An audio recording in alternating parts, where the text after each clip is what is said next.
Paul. How's it going?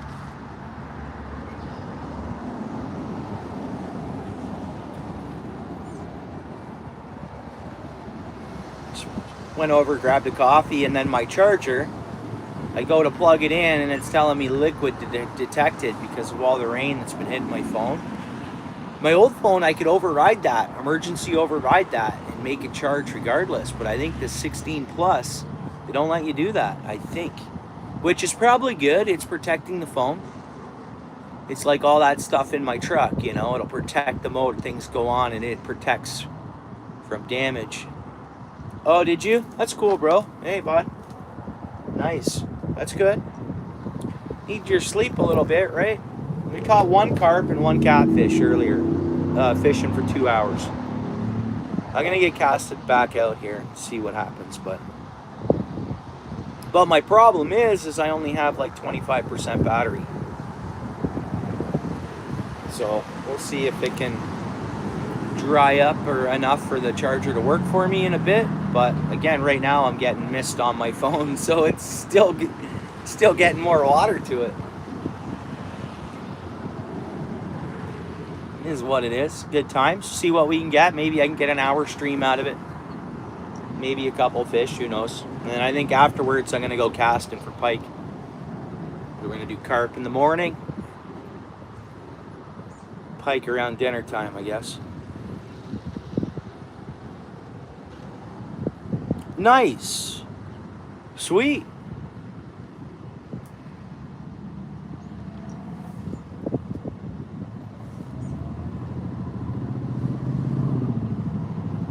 I missed a few fish too, but of course, as I always do. At home, I know I could just take a piece of braided line. I can make my own hair rigs. Simple. Any needle, anything will work, I think, right? But I definitely got a hair rig up next time I'm here. You know, you miss fish and it's like, you know, would I have got them with a hair rig? Probably. I'm going to think probably. As we've always talked about before, you know, it's me slacking on rigging up a hair rig, so.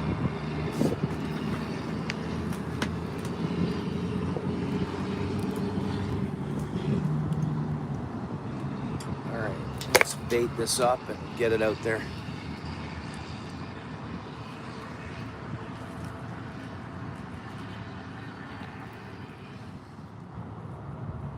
Ronnie rigs, okay. Yeah, okay. I'll look that up and watch a video on it.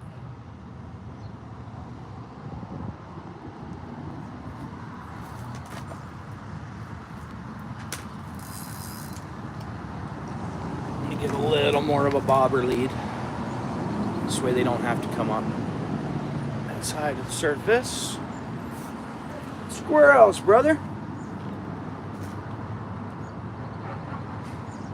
Oh, I think we talked about that. I think you told me, brother. Yeah.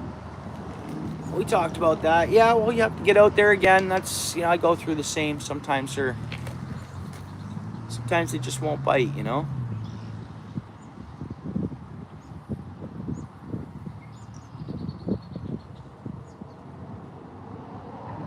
Rainbow! Yep, we're back. Probably gonna get an hour out of this stream because with all that rain earlier, I didn't. It was a long lineup, and I know it wouldn't have taken them long to throw a donut in a bag. Originally, I was gonna order a bagel with cream cheese, but I thought, okay, that's just another 5 minutes. I'm gonna be standing there. So yeah, my phone here is telling me liquid detected, so it won't charge. My old phone, I could bypass that and get juice regardless, but I think they put more of a safety system protecting the iPhone 16 Plus, I guess. Pro Max or whatever it is. Well, we'll get an hour here, I think. And I want to hit pike up too yet today, so after the hour, I'm going to go for some pike after this.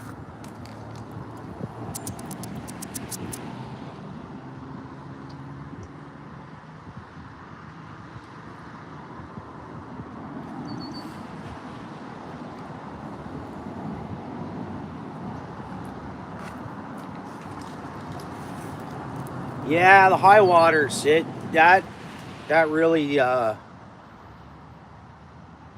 affect the bite, I find. I've gone fishing in high waters though, and I've done well. But more times I've done not so well in high waters than well.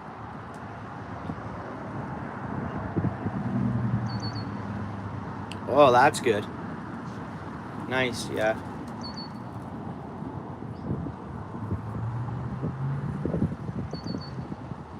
Coffee, yeah, the coffee is good. I had a couple sips of it.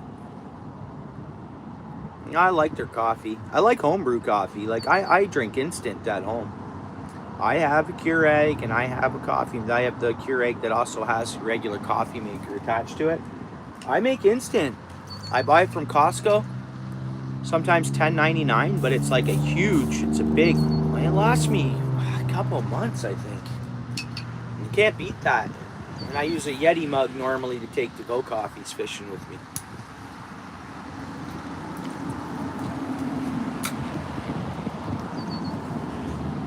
All right, I want to see a couple colorful fish too. Not only the carp. I want to see a good sized green sunfish, and I want to see a good sized pumpkin seed. Just to look at the colors on them and stuff.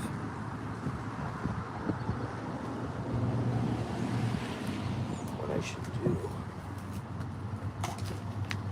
Put this back in there. Let's just see what it tells me. Liquid detected. Dismiss. Yep, it won't charge. It will not charge. Yeah, just try it again. Oh, for sure, that's all we can do. Swirl. Ooh.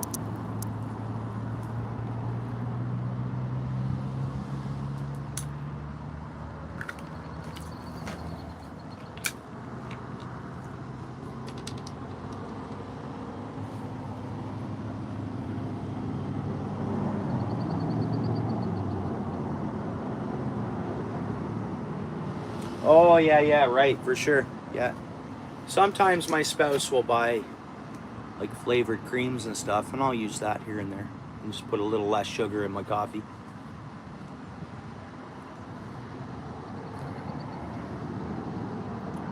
Yeah, Rocket, we're back, bro.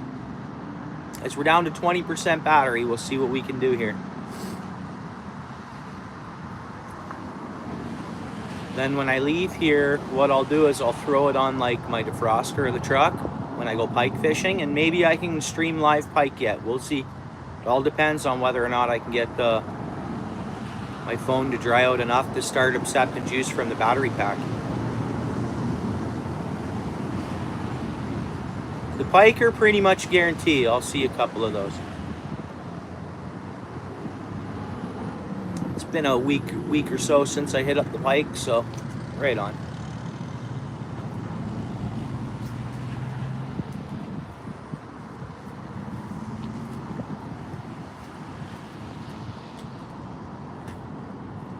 I thought after letting things settle around here, maybe we'd come back and there'd be fish right here in the area.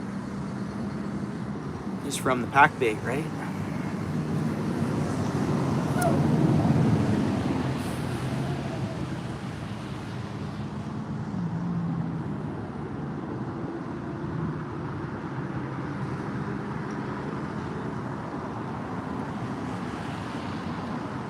Hey, thanks for watching that, MMK. Oh, we're good. Oh, my bobber was down there, and and it spit it. Yeah, thanks, MMK, for watching that. It's hard to get long form video. It is. I give credit to long form uploaders.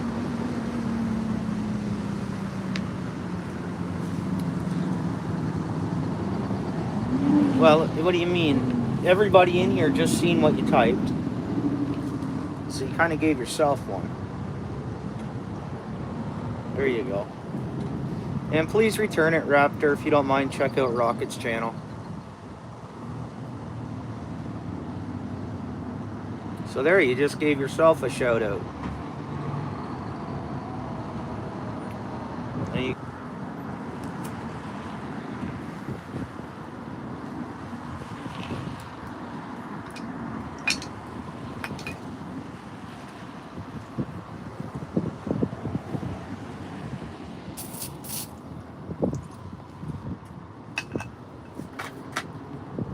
Weldon Carey, how goes it? Congrats on you, how it's going with your channel. Good for you, brother. Congrats to you, sir.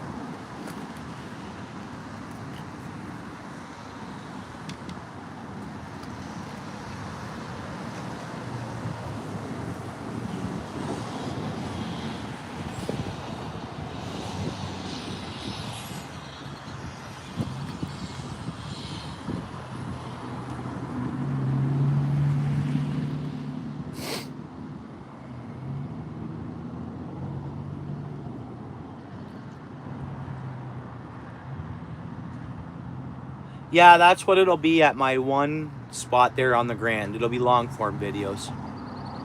It was with the looping. Yeah, you're right. Exactly. And I'm going to start drifting off to a lot of spots that actually... Ooh, that might have been a greener. I think it come up and had a poke at... I don't know if you guys seen that. Oh, it's on our bait now, I think.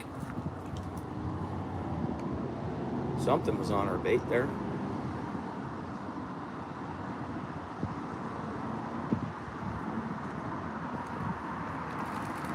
Oh, it spit it. Got to be green sunfish.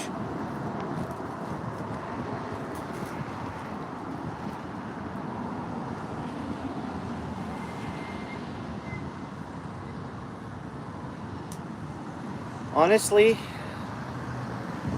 a budget rod.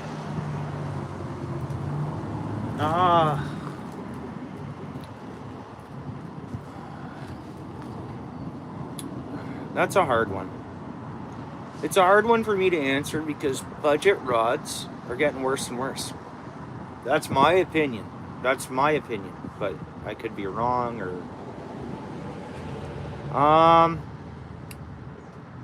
Well, if you see on my long form, I did a video of catch more fish rod, budget catfish rod there.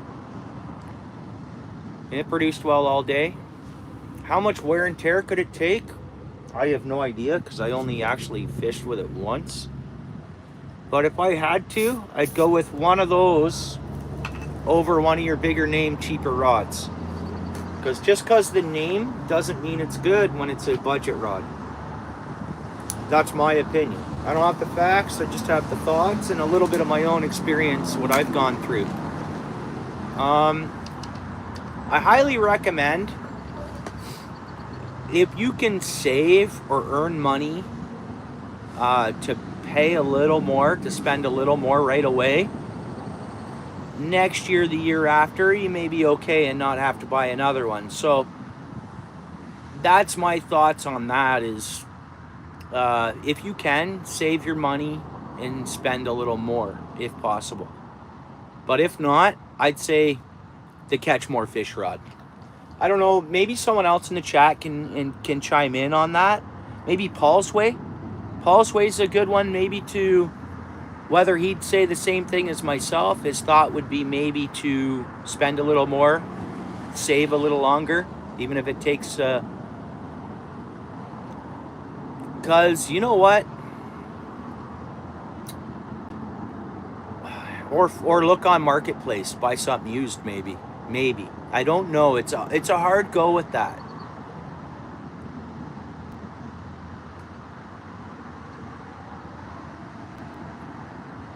Yeah, so that's, I don't know if it's similar to Shakespeare again.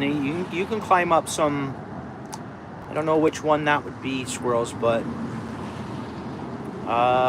that's a hard one for me to answer.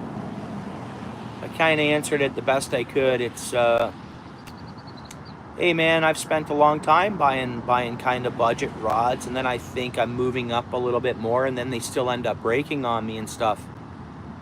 But, so that's why I'd say, like, I don't know. It's a toss-up. Keep an eye on the sales.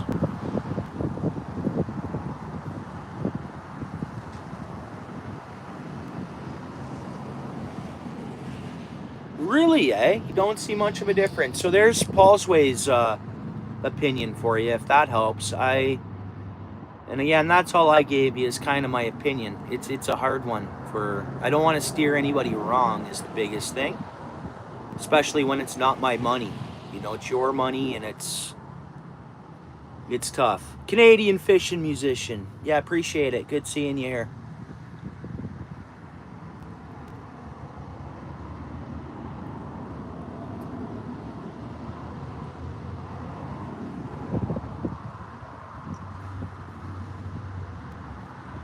Like, I need better gear. I need to...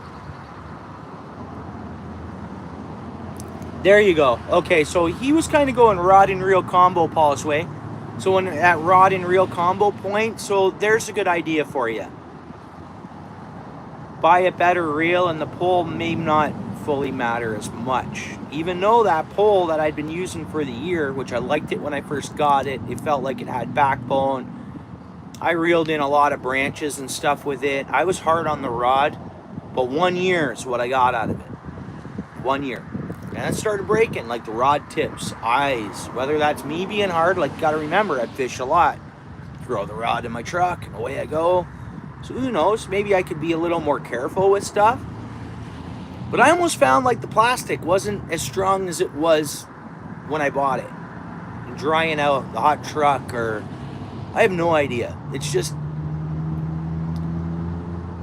the tip broke on it yesterday. Maybe it had a hairline crack from well before, but I don't know. It's a toss-up, but the thing was getting brittle. That rod, I was happy with it for 8 or 9 months.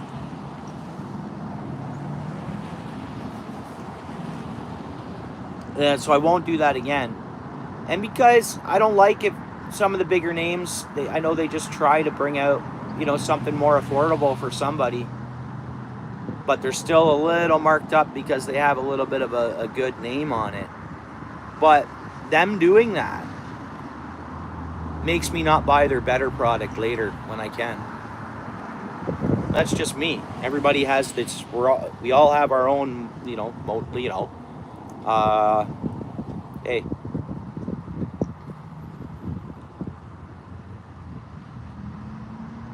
I do want to match up an Akuma rod with that Akuma reel, Paul. For now, I'm going to put I got this Streamside rod. My son won it, I don't know, 4 or 5 years ago. And I'm just going to throw that rod on. It's still just a spinning rod. I'm going to throw that on with that reel for now, but... Again, here's more water just come off my ice hut onto my phone. That charger's not going to work.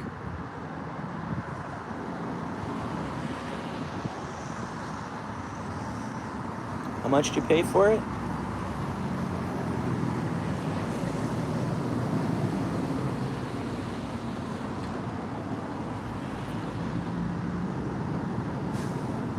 You bought a St. Croix rod. Hang on. 7 foot. Okay. Came with a 5-year warranty, eh? You paid only $150 for the combo?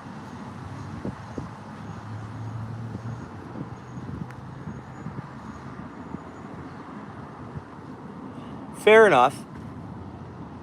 Yeah, fair enough. That rod was breaking up on me was probably my fault too. Wear and tear and stuff like that. Who knows? I'm snagged. Never got a snag there ever, I don't think. Yeah, you know, Paul, I probably abused that cheap rod I'm referring to. I caught a lot of fish on it too. So, I don't know. It's what it is, man. I guess there's going to be costs regardless of the things we do, no matter what we're into, our hobbies are. There's going to be some, costs involved. Oh, there we go. Good point. Shipping, time, hassle, right. Okay. That's something to look at too. Yeah, the fine prints. Like this phone I have here. Paid, I don't know, $300 extra for this super warranty apparently, and they sold it on to me no matter what happens within the 3 years or whatever. They replace it. Come on, it can't be that simple. That's why I have the floaty on it. Apparently she said, oh, you drop it in the water, just make sure you have your phone, we'll replace it. I hope she was telling me the truth. And she upsold, whether she gets a few points for upselling that warranty to me or not, I don't know, but it's kind of wonder sometimes, like I've seen these warranties for vehicles, these aftermarket warranties. Sometimes there was a point in my life that some of them warranties that you could get, aftermarket warranties for vehicles, weren't worth the paper they're drawn on, printed on, you know? Some. I've heard that a few times from a lot of different people.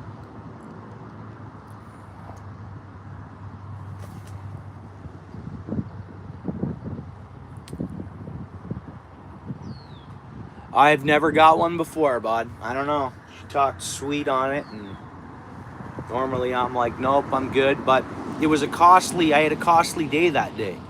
My other phone was an iPhone 14 Plus, and it wasn't old, so it was quite the loss on my last phone. So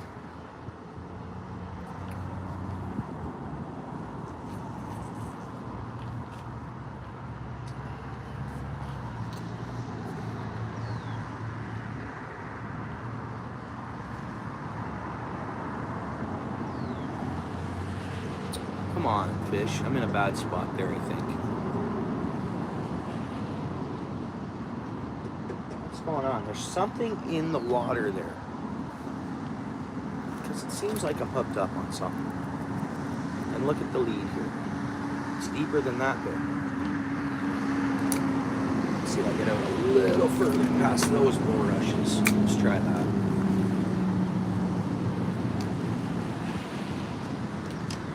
We don't have worm on. I just put a little dough ball on that. Pack bait dough ball.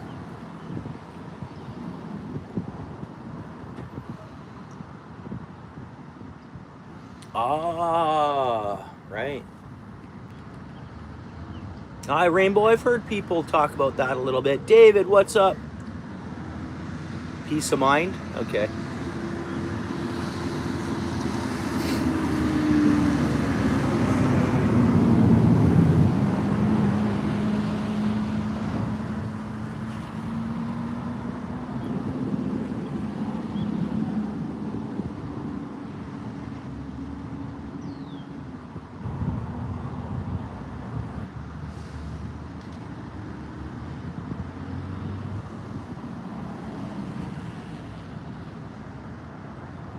I paid $3,000.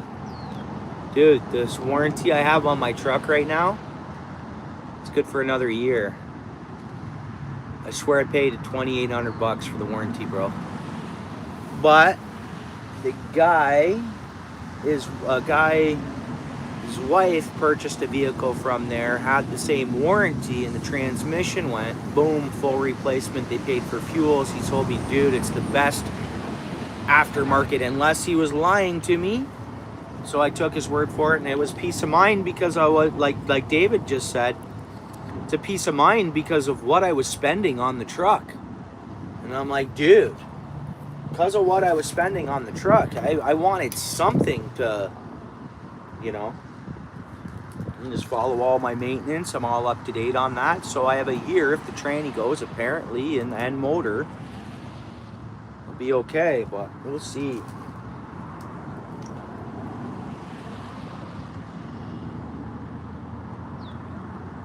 Yeah.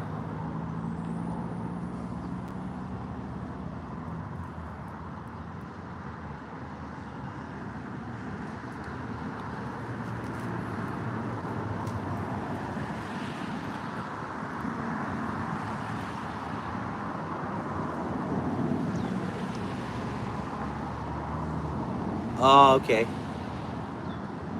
Well, David just had his one of his vehicles in the shop this week, and I think end of last week, right, David? If you're still there, bro. he had some warranty stuff being dealt with, I think. Hope all that ended up. Oh, why'd I go way over there? Okay, you guys aren't going to see the bobber, but we'll leave it there. Cast it already. Let's just see. I've gotten carp over there before.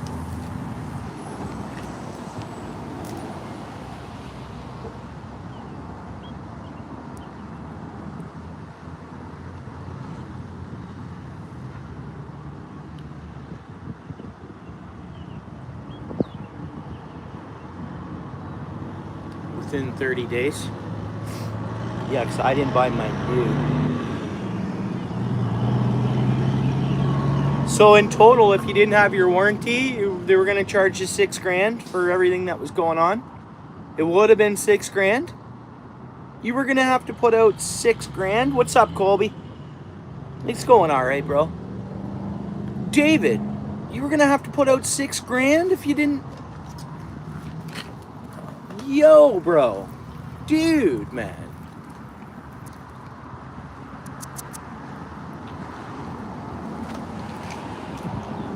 Silly Salmon, what's up, dude?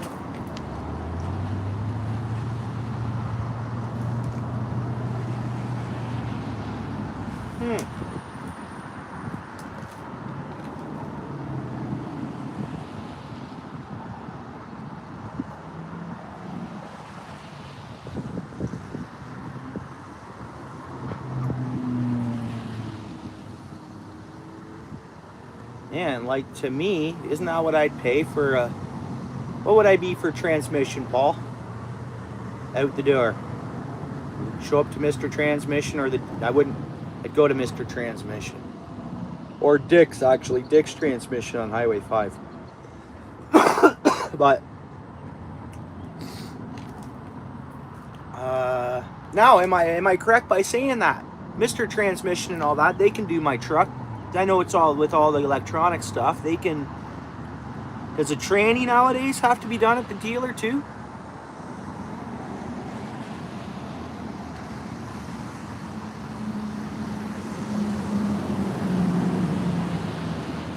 Yeah, looking at over 5K. Yeah. I mean, it's 4x4. I was thinking 6 or 7. You know, probably charge me 42 for the. Might even be close to 5 for the tranny alone. Hard to say. I don't know. You know more than I do, but yeah, okay. There can be programming for them as well. Yeah. Yeah, that's what I mean. Now, because who I'd like to work on my truck, anything. I've had one electronic scare, but honestly, Paul, it was the universe and saving me from falling through thin ice, I think, because I was gonna go up north, and it was the mild. They didn't get much. It took forever to get ice the year before last, right? And it's so weird. My truck, it just started flashing everything, and then went into limp mode, and I was like, "Oh man, we got a problem here." And I got a tow truck to the dealer, and dealer had it very next morning. Dealer went and fired it up, and they said, "Dude, there's nothing wrong with your truck." And I'm like, well, search the code. You're going to see that it's blowing codes all over the place, all in once. So they went through that. Then they cleared everything, trying to get the codes to come back on. It wouldn't go back into limp mode. No more issues. They kept it for a week. They had one of their mechanics letting them take it home, and they were washing it, spraying it down with water. They were spraying everywhere. Check the grounds, check this, check that. They could find nothing wrong. Nothing. And to this day, I haven't had a problem either. It's been good. Now, I thought voltage. I thought a voltage problem when it first happened. So I ran over and I bought a battery, and I dropped a battery in it. But then no. I replaced the battery, and then it happened, I think. Shortly after that. So I knew it wasn't voltage, and I checked the connections and everything. Connections were fine, because I know low voltage can cause a bunch of problems like that, right? But then you lose the ground, you lose voltage. I don't know, it was crazy, but front wheel bearing was 2K. You think that sounds ridiculous to me? It sounds ridiculous. Hook, line, and sinker. Like, I don't know. But guys, you can't get a plumber to your house for, no, prices are going up. Maybe it's just, that's they, you know, I don't know.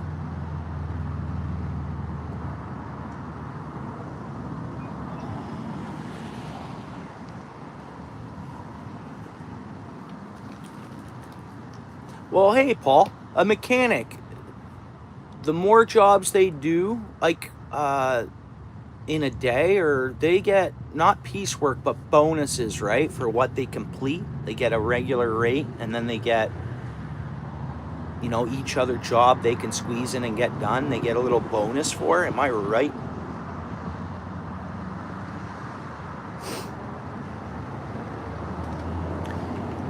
Sounds like he's got it's a Chrysler product, I think.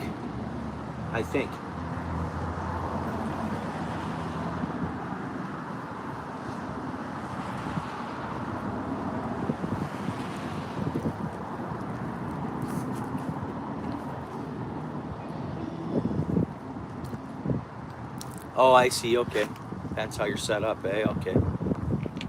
Come on, fish, man. Come on. What's going on here?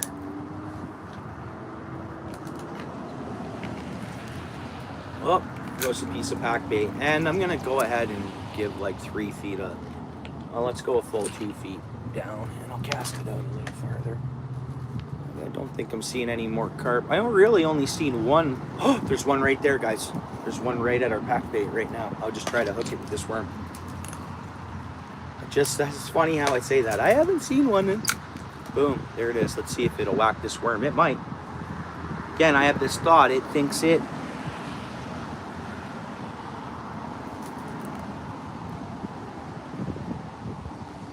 Come on, carpy. Wish I had the little ball of pack bait on now. There it is. It's biting. Look at this, guys. Watch this. They're so funny. It checked it out. It had a little suck and nibble. You guys see that bobber? Not too good, eh? Oh, come on, carp. Suck it in. It had a few nibbles.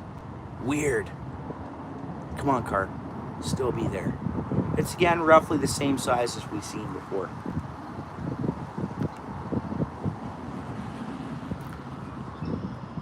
Darn, guys, darn. Hang on here. Yeah, I went ahead and let's go like that.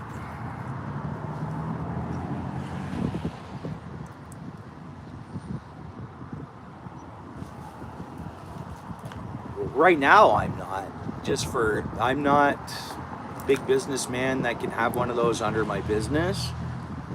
We're kind of, it's business vehicle, and also, yeah, it's just out of my, yeah, no way. I mean, what do they say? One of them batteries are good for 10 years. What are you paying for the vehicle? And then 10 years, if everything else is still good, you're buying a new battery. I just don't want to deal with that. Anyways, right now, and I think batteries will come down in price or something, maybe not. Not if the value of our money keeps reducing or disappearing. We got quite the mist happening right now. I'm going to rely and bank on the carp coming back up here for us. And we're just going to do it this way. Let's see. Bet you they won't let me plug this phone in. Bet you they won't. Let's try it quick, guys. Come on, give me juice. Give me juice. It's not charging, but... Is it charging now? Guys, we're charging. We got charge. We're charging. I didn't get the liquid detect warning. We're charging. We got juice.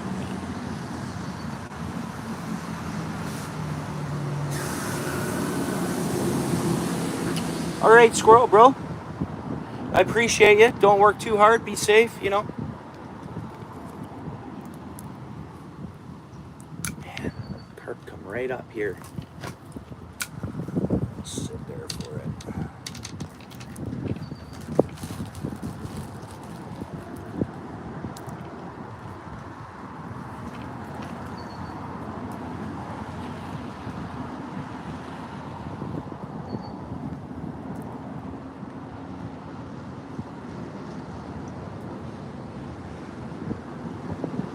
Looks like that's what they did to my truck before I got it. And I was happy to see that. Like, I crawled underneath my truck, and I was like, dude, this thing looked like I've been in the dealerships, and I've seen a little bit of rust in areas before someone's even bought a vehicle. Not on the body, don't get me wrong, but just underneath and the components and where they bolt things to. And, you know, they get made, they sit a lot, they traveled around. Here we go, something's biting, guys.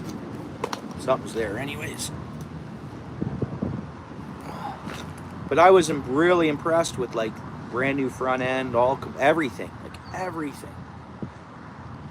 Why they went all out like that? Because it wasn't that old of a truck at the time. But hey, those are known for front ends, aren't they? My truck, Paul's Way.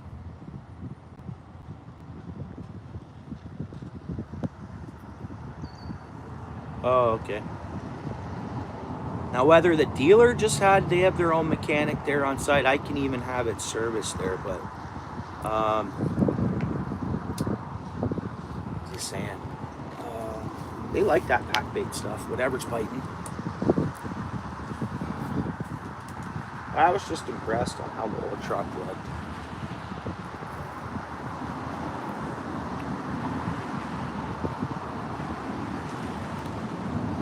Lone Wolf Fishing. How you doing, bud? All right, thanks for coming in.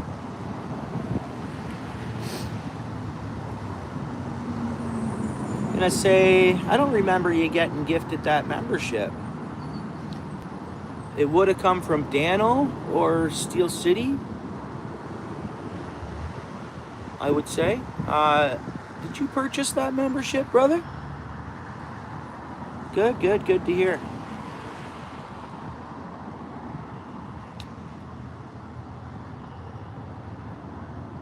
That's what we're dealing with. You changed your channel name because I'm like, Lone Wolf Fishing. I'm like, member. Who were you before? Sorry, dude. Oh, okay. Cool.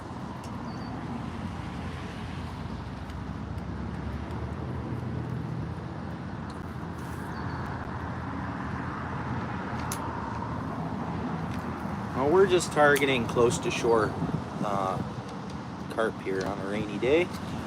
The rain's off and on. Actually, in my ice hut. In my ice tent. Set her up to stay dry today. It's what I had, so I'm using it. It was gifted, yeah, so that'll be Dano or Steel City. Most definitely those have been the two that in the last couple of months have donated some memberships.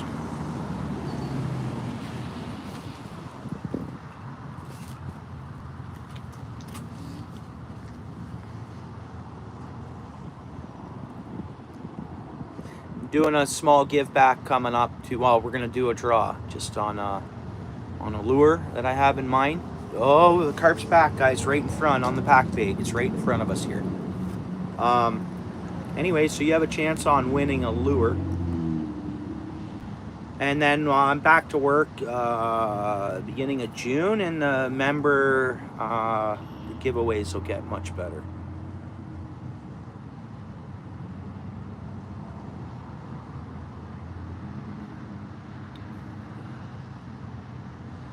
Yeah, there was something there, whether it just nicked its tail or it's moving around down there. There we go. I'm gonna give it a minute though, guys. Come on, take it. Nope, there's our green sunfish though, not the carp. It's not a carp. That's so funny. But we wanted to see some colorful looking fish too. Look at that thing, green sunfish. Where they come from, I don't know. I do my research online and it says down south, they moved north, but they all of a sudden showed up here and they're everywhere. How that happened, who knows? I've been fishing the same spots long enough to catch one of these before. There's no way I fished a spot for 10 years and didn't catch one of these, so. Yeah, it still counts. Look at the color. See, it's almost like it has a warmouth gene, these green sunfish. Because you'll see on warmouth, they have similar, like the linings, and, you know, pretty neat though. Definitely not a warmouth, it's a green sunfish, but I wanted to see, I've caught in like a hand-sized one here, and I want to see a hand size. The bigger they get, the kind of cooler they look. And I'm not too sure if it's the largest growing sunfish that exists is the green sunfish. I don't know, but yeah.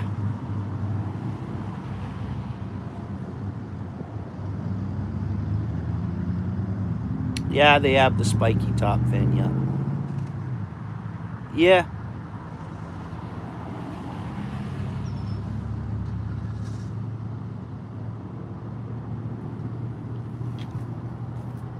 Just keep up the same thing. And it's funny, a minute before that bit, it was down there with a nice, good, well, the regular size for here, what I've seen is the 8 pound, 6 to 8 pound carp or something. I mean, last year though, I saw a lot of bigger ones surfacing. So I think there's 15 pound carp in here, maybe? Or bites again.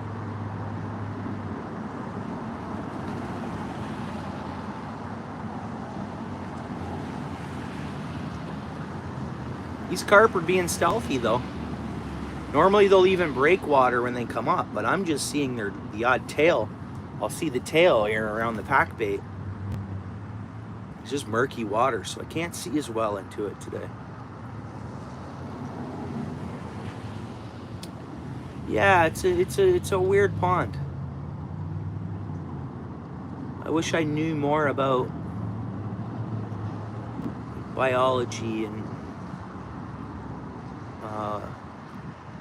what certain fish stay away from water quality wise, because I've never caught a bass, an actual bass or a pike in here, which I should. They're everywhere else around here, and other water bodies and stuff, so just leave that there for a second.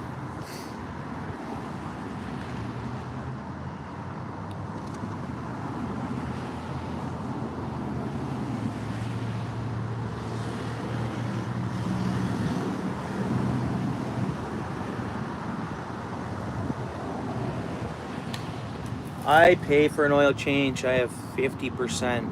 I'm halfway there till I need another one.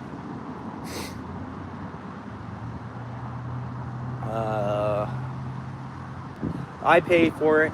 I live in a condo, in like a condo community kind of thing. So it's technically there's a law that I can't work on my own vehicle, but I do my brakes.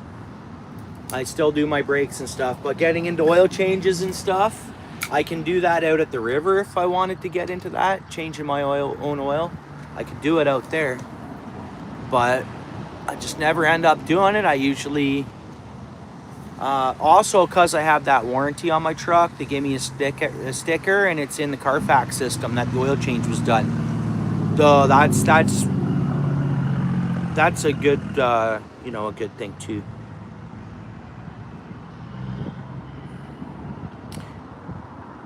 Well, no, I'd prefer to be in a little house out in the country with a little pond on the property, but it is what it is, you know? It is what it is. We gotta do what life kind of brings us. And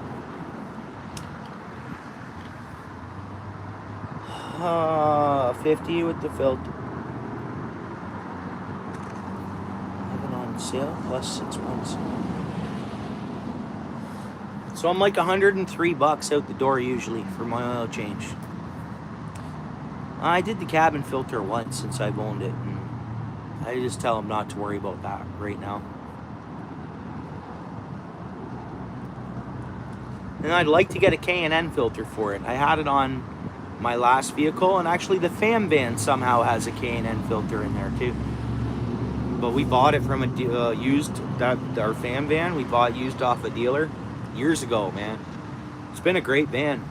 Amazing. And I've had a couple caravans, and this one is just, a lucky caravan. No transmission issues, knock on wood. The thing's been great. We've done, we had some coolant problem, replaced the alternator, And the housing that the oil filter screws down to cracked because they were plastic, and then I replaced it. We had it again, all of that was done at an auto shop. I didn't do any of that myself. I was working a lot of hours and trying to fish. I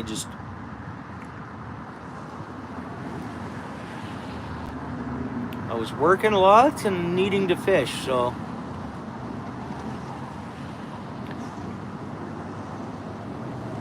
I think, and then besides tires and stuff like that, and brakes, the brakes I've always done myself on that van. I'm impressed with the brakes they put on my truck.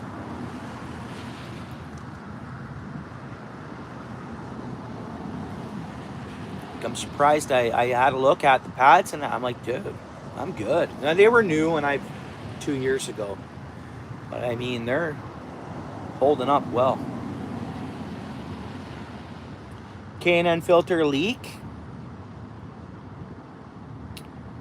PA in the house, guys. If you're not, guys, PA Outdoors, couple. Get a chance, check his channel out.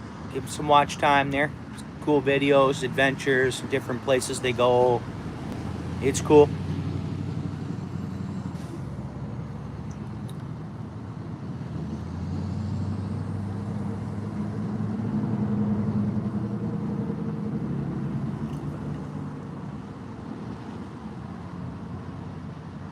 Okay. Well, I've had them not in this truck yet, but there's one in the family van, and then there's in previous vehicles I've had them.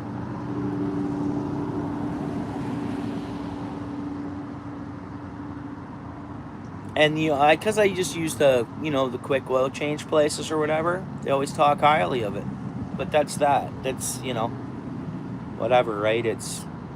They do. That doesn't mean I would agree. Hey, you know your stuff, Paul. So you say they leak, I'm gonna say, well, Paul says they leak. I'm gonna say they leak because I'm gonna, he's a mechanic. He knows his stuff. So yeah, I mean, I never had a problem, Lone Wolf. Yeah, I've never had a problem. Gee, what's up, dude? 4 moose today. Nice. What are you going to post? Shorts or are you going to long form? What are we going to see? You don't go live, Gee, signal issues down there when you get up in those creeks. Man, the place I normally fish at the river, the signal since the leaves have come in, whatever's gone on, I can't get proper signal to stream down there anymore.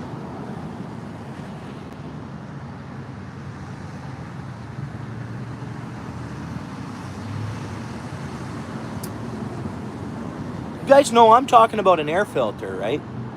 Air filter. K&N air filter. That's what I'm referring to. Yeah, I get it.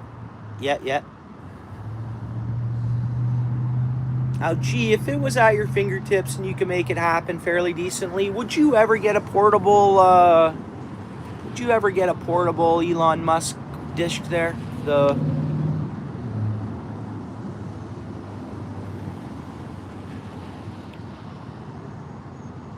Fram is top brand.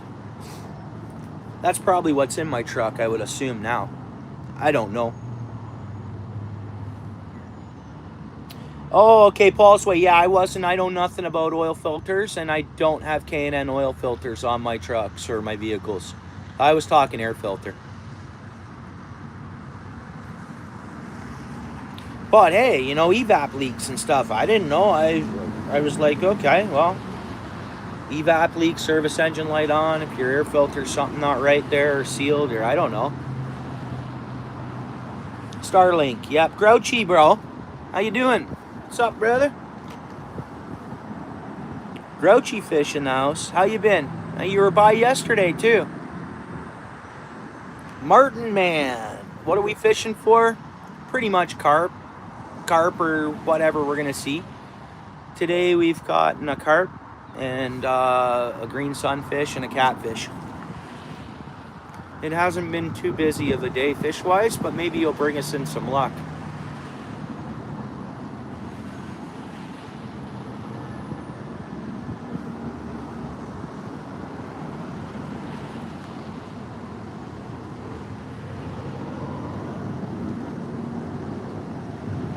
Oh, okay, yeah, cool.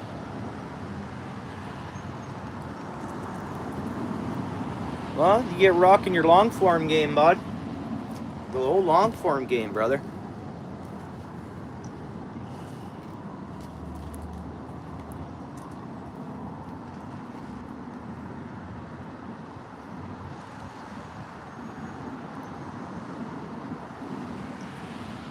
For sure it is.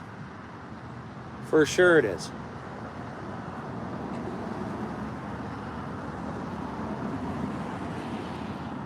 Right, we're gonna do something even a little different. I mean, my hook's gonna be kind of buried in there, but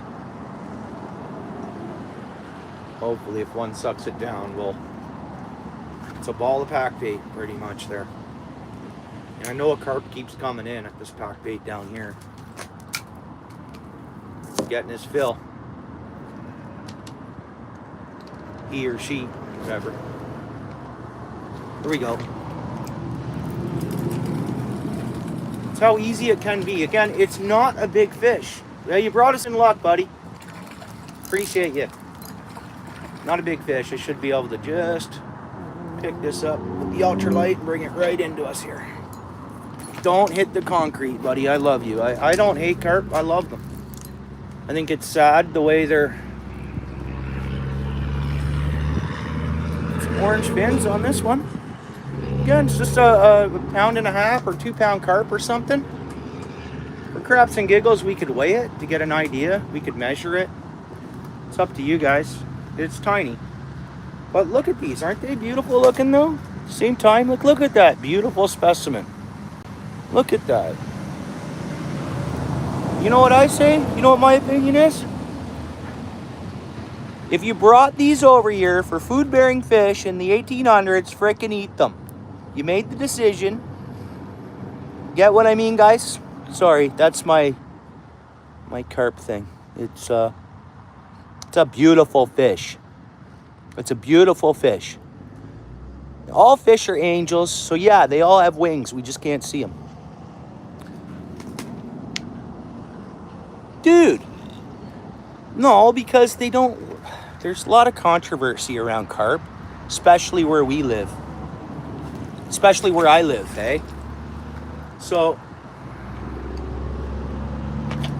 they're a darn sport fish, okay? They're a big part of the economy in a lot of the world, you know? You know?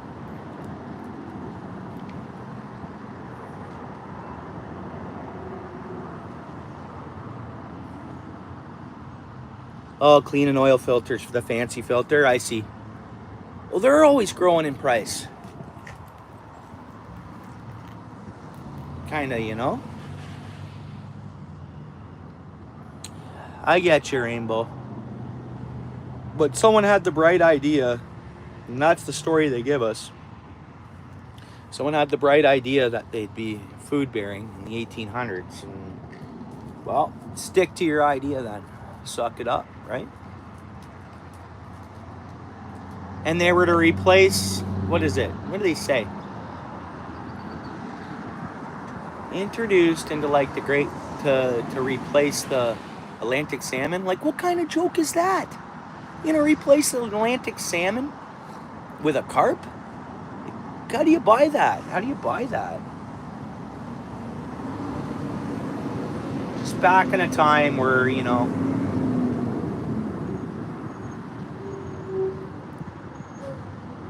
anyways, everybody can be entitled to their own opinion. They got lots of bones too, but whose bright idea was it then in the first place? What they do with that person? Like, I'm just saying, like,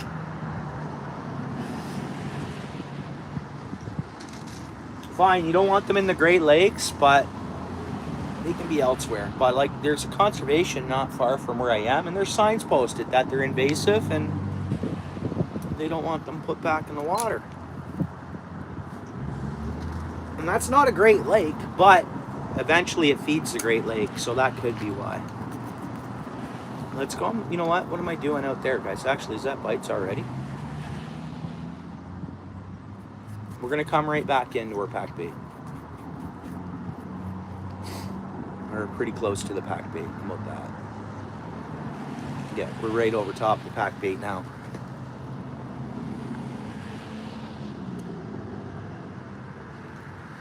Yeah, well, there is people eating carp. There is. There's a lot of, we have, you know, we're multicultural here in Canada. You know, it's, you know, other places people eat carp and they're eating them here. A lot of people are keeping carp and eating them.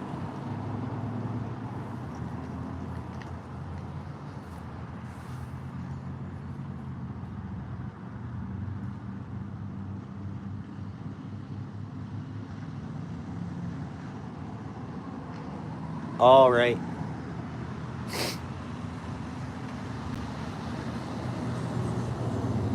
Rainbow, neither will I. But if I was hungry enough, I would. You know what I mean? Neither would I, but if I was hungry enough, I would. Michigan in the house, bro. Long time no see. How you doing, Michigan? We just got a little 1.5 pound carp or something like that. We didn't weigh it.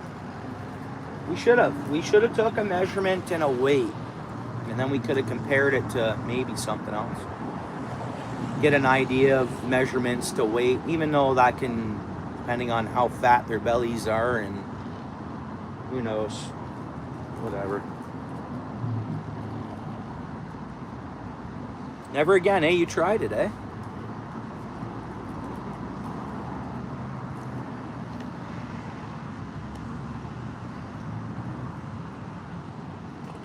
Fair, Grouchy. But, Grouchy, I'm almost concerned about eating a walleye out of the Grand now. The city's just too populated, man. And all I'm saying is I'm worried about overflow. Overflow from the treatment centers. And then I'm also worried about what they use to treat that water with. They've changed that in the last 20 years. So why don't I have pike come into Dundas anymore and they stay away from that water? Why is the Grand River pike disappearing? And then when I do catch one, it's like silver blue. It's got that pigment thing to it. I used to rock massive fish on the Grand. Massive pike. Beautiful northern pike. Walleye numbers are up. We all know, guys, walleye can live as long as they have the oxygen filtrate. Well, they can live in dirty water still. You think they used walleye for Detroit River and Lake Ontario or Lake Erie and all that way back in the day? Dude, at one point the Detroit River caught on fire apparently, right? Well, they stocked it with walleye and the whole walleye thing took off. So walleye numbers are growing in the Grand River. Pike numbers are dropping. And I think that because of my experience. I've been fishing that river long enough to notice the change. And at the same time, naturally things change. You got to remember that too. But Dundas used to be an amazing spot there on Olympic Drive, and I barely go anymore because it's pretty much, there's no fish. And all our recycled water ends up in there. And it's clean, it looks clean, as long as it's not tons and tons of rain, like tons. But I don't know. The only type of fish that like it down there are green sunfish. And I'm catching green sunfish here. And many years ago, I never had green sunfish there.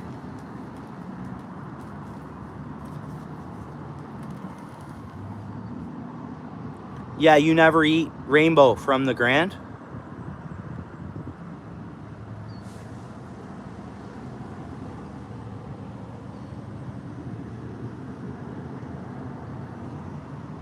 Well, that is our biggest thing.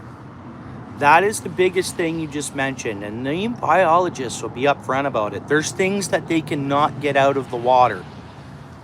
Apparently, there's other things found in these fish too, guys. But yeah, I heard that I heard the birth control thing way back when. But you'd be shocked on what's in these fish, because the water treatment, all the stuff that's flushed down, all the medications people are on nowadays, big pharma, which, hey, maybe they need them. Maybe we've, or whatever. Don't get me wrong here. I'm not saying that, but it's, dude, they don't get all this stuff out of the water when it goes through that recycle center, and it ends up back in with our fish. So, yeah, I pretty much, I'm pretty much willing to eat some perch out of Lake Erie and maybe a walleye out of Lake Erie.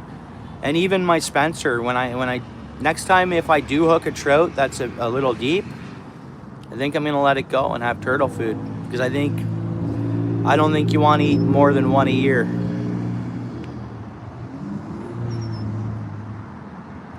Yeah. Oh, okay.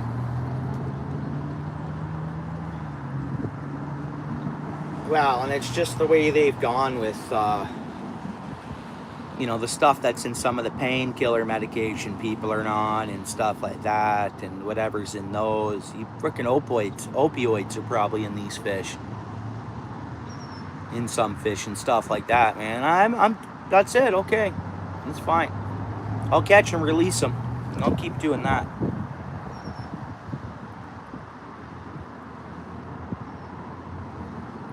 Yeah, I wasn't aware of the property tax value. I mean, no doubt they had to keep climbing that up. It's the only way they can get a buck in to pay for their policing and anything else they're trying to do, by the sounds of it, right? Detroit was booming at one point in time, booming. I don't know tons about stuff. Most of my stuff is just thoughts. And, sometimes that's what's good about this. We'll have thoughts and we'll research stuff here on this channel. Like someone in the chat will do some researching. We'll have conversations about stuff, and then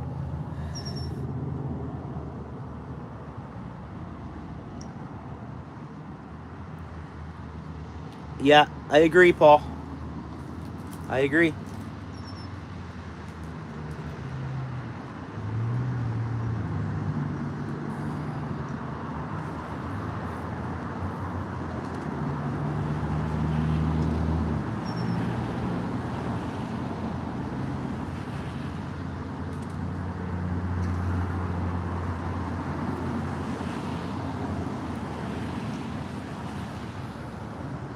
Yeah, so there's probably everything in the waters.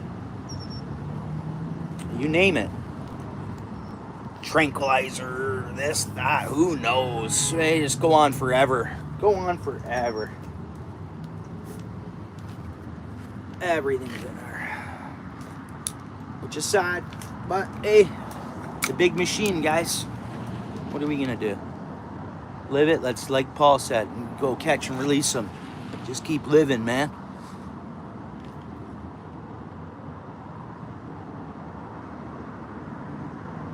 Yeah, and I think that's, it's old school. The catching fish for, like Paul, catching fish for the family fish fry. Perch I'll eat from Lake Erie.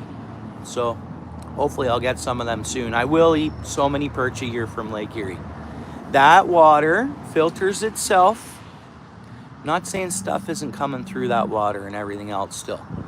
But out of all those Great Lakes, it's the shallowest, and it you can look up, I forget the actual number, for how long it takes for all the water to be cycled through and to have fresh water from the north, etc. The whole chain of the Great Lake system. There, that too. We see a little bit of a slick out here, but that's my scent. That's the spray I put on the bait.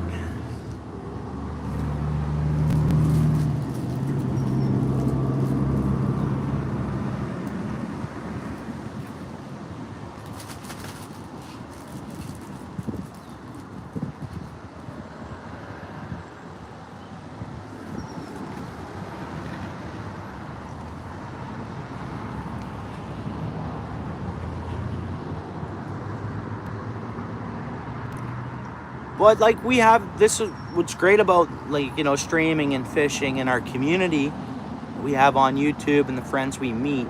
It's a very open book of conversations we have, which it's cool. We're all thinkers, all these anglers. We're I don't know. We're our own species, I think, you know. I kind of think that. You were going to eat that? Oh, you were going to eat some of that? I just thought we'd up the antes, put some fresh scent down there. See if they've been coming in, and I've been, because it's so muddy, I haven't been able to see them. I saw a tail a few times, and they're not breaking the top of the water because it's deeper right now because the water's up a little bit. But normally, even when they come in here, I see the water breaking, at least, even if I don't see them. I haven't seen that today. Whether we're the 4 inches or 5 inches deeper we are, is making a difference that way.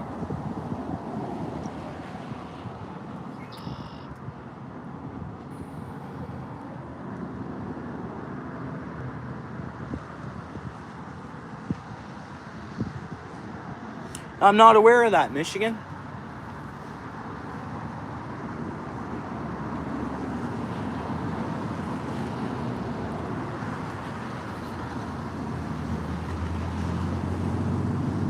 %, is it?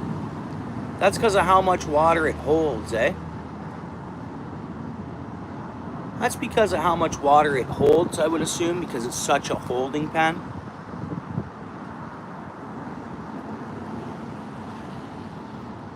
And that's a little bit of the problem. That's why I'll eat the fish for Lake Erie, because it's the shallowest lake, and it's got the sand. It's a sandy lake. It filters that water pretty good.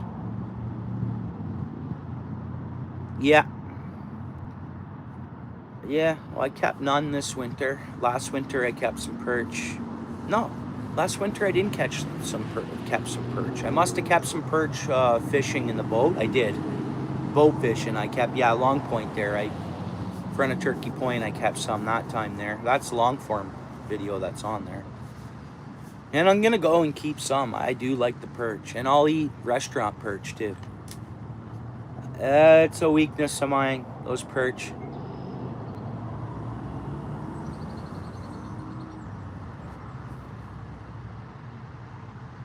It all goes back, yeah, and that's super common too. Like, I know we've been anglers. We're not super young bucks, right, guys? Come on, us guys, like, you know. But I mean, it's like the young. I've heard it from different podcasts and stuff like that. Like, even a lot of people that are getting into fishing now, they're releasing. They're releasing the fish. Catch and release. A lot of the new anglers that are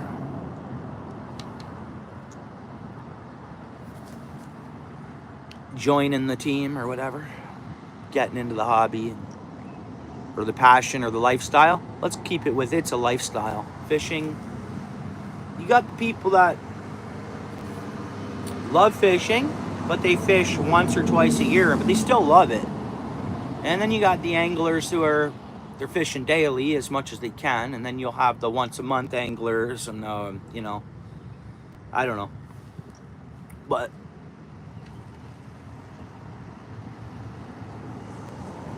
yeah, one feed, cool. Yeah, put back in the 60s. What runs through it?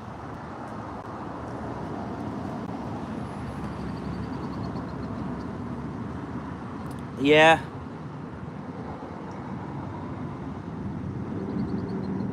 Oh yeah.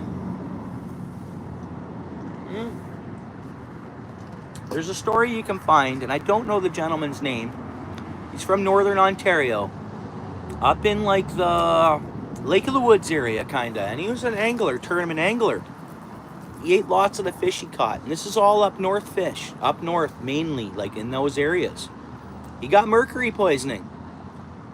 I don't know, I haven't heard, this is going back a few years, but they were like giving him blood transfusions constantly. He was in the hospital for, I don't know whether it was, I'm gonna guess here, this is not facts.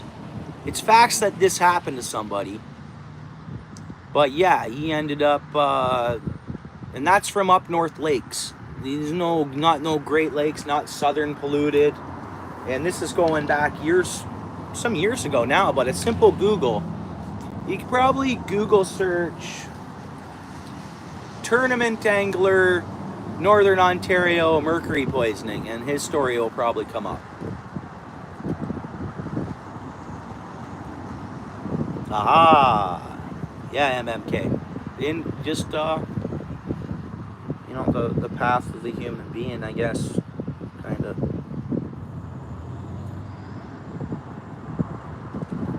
Yeah, and I haven't heard whether or not he fully recovered that, he's back to a normal living life, or what the deal is with that guy.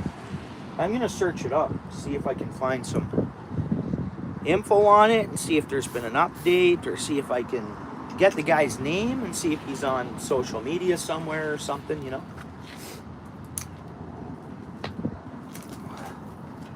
I used to watch some fishing podcasts a lot, and then I just got sick of watching it. I mean, I guess I still watch podcasts, but it's like our YouTube, us guys, our actual anglers, not, you know, we're not super industrialized or whatever, right? We're free-minded.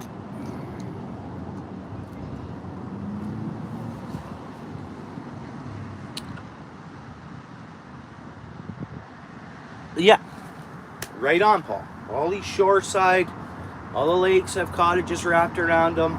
Yeah. In most case scenarios, yeah, a lot of septic beds. Yeah. Random, what you saying, bro? You're from Turkey? Right on. Cool. And then who else we got? So Sago in the house. Very cool. Random. All right. Welcome in, guys. Hope you hit the like and subscribe.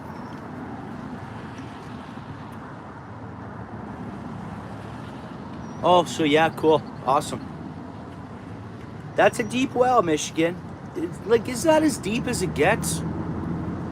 That's a deep well, bro.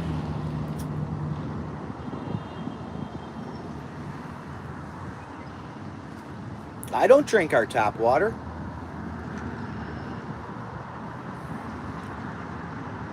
I don't even drink our tap water, much of it. I don't intake the amount of water that I'm supposed to intake by the food and whatever program. It's worked for me. You know how they say so many liters a day? Here we got a fish biting.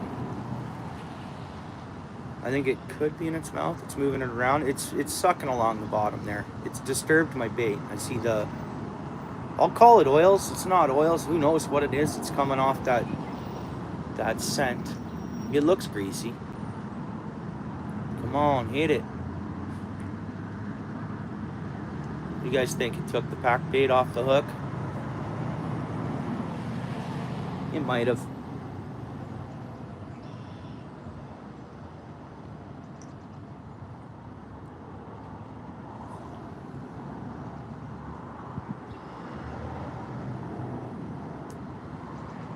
Yeah, RO does, but our bodies need minerals. You can't drink plain RO water, as far as I know. We need minerals. Like, our body needs. That's what I do with my fish aquariums. I have salt water tank, and I have to use RO water. It's come to the point of I have to. You know, just buy it, eh? I buy it pre-mixed and everything for me, because it's the easiest way. And then once the salt's put back into the water, you get the minerals from that salt mix. So it remineralizes the water. But as far as I know, pure RO water, we can't really live off that. Am I right?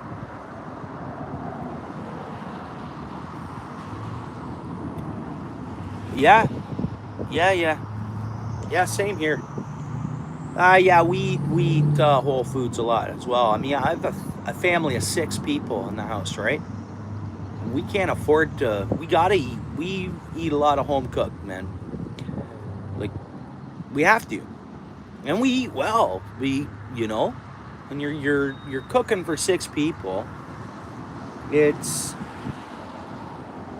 you know, it's sometimes if I miss dinner or whatever, and there's not leftovers for me, or that can be the case sometimes, and then I just open up. I make a little bit of rice and some corn. Maybe a little bit of bacon or something, and just pound it back when I get in late from fishing or something. I eat meats. I eat salads.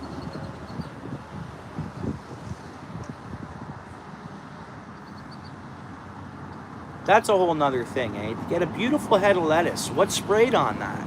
Look at our fruits and vegetables. Look at our tree-bearing fruits. I mean, if those weren't sprayed, I gotta put the pack bait on here, I guess. If those weren't all sprayed up, we wouldn't get the fruit, because bugs would get it.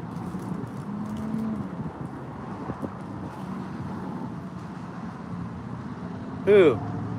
No, I don't eat McDonald's or Wendy's. Very rarely, man. Dude, I don't have that in my budget. I got other,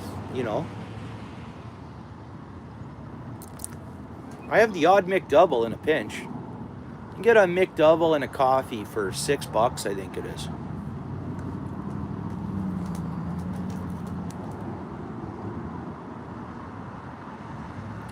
$10 a day. $10 a day on a 31-day month. And what's $10? That's only if I'm doing stuff adds up, man. If I go through Wendy's or McDonald's with my whole family, my family gets takeout too. Don't get me wrong. They might have had takeout today. I'm here fishing. It's 5:10. My older ones have to run around and stuff. They might have ate on the fly today and had takeout, which is totally fine. I'm not, though. I'll go home and eat my rice and corn and whatever. I think there's a little bit of chicken left over in my fridge. So if they ate on the fly, that's what I'm doing. Rice, corn, and leftover chicken from last night. That's a good deal. I got a couple of those when I was working on the road. They were $5 on Wednesdays. Yeah.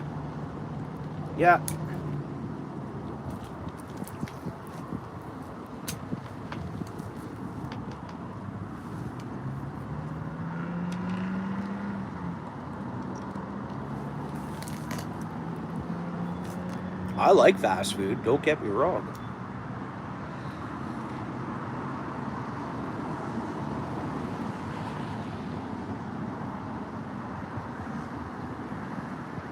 Yeah.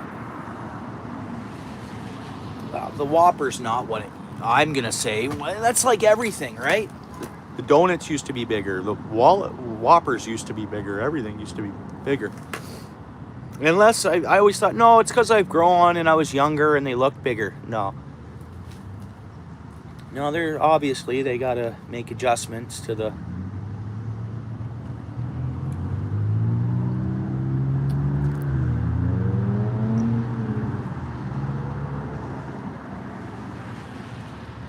Yeah, it is. Yeah.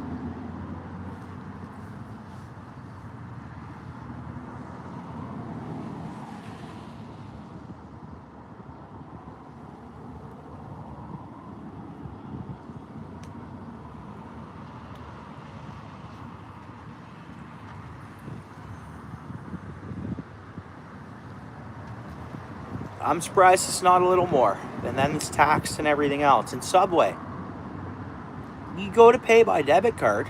I'm not talking crap. It is what it is. But then it's right away. Tip option, eh? Tip option.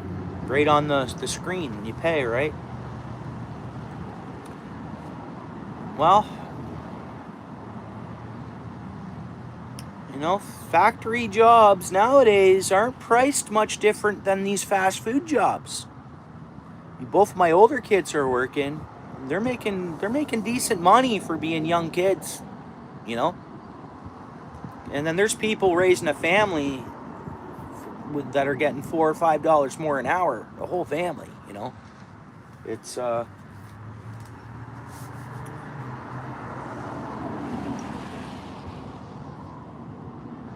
depending on what you do or what you're... Oh, there's fish.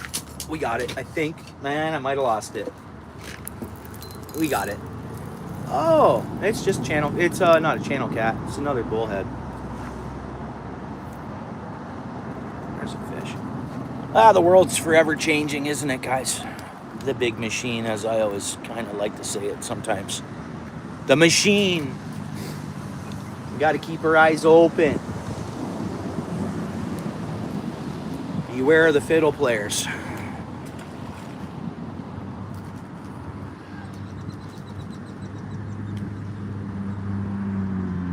That's what I mean, David. So my youngster and my daughter, she makes more than minimum wage because of her position, but just saying, yeah, like you look at what minimum wage is to what's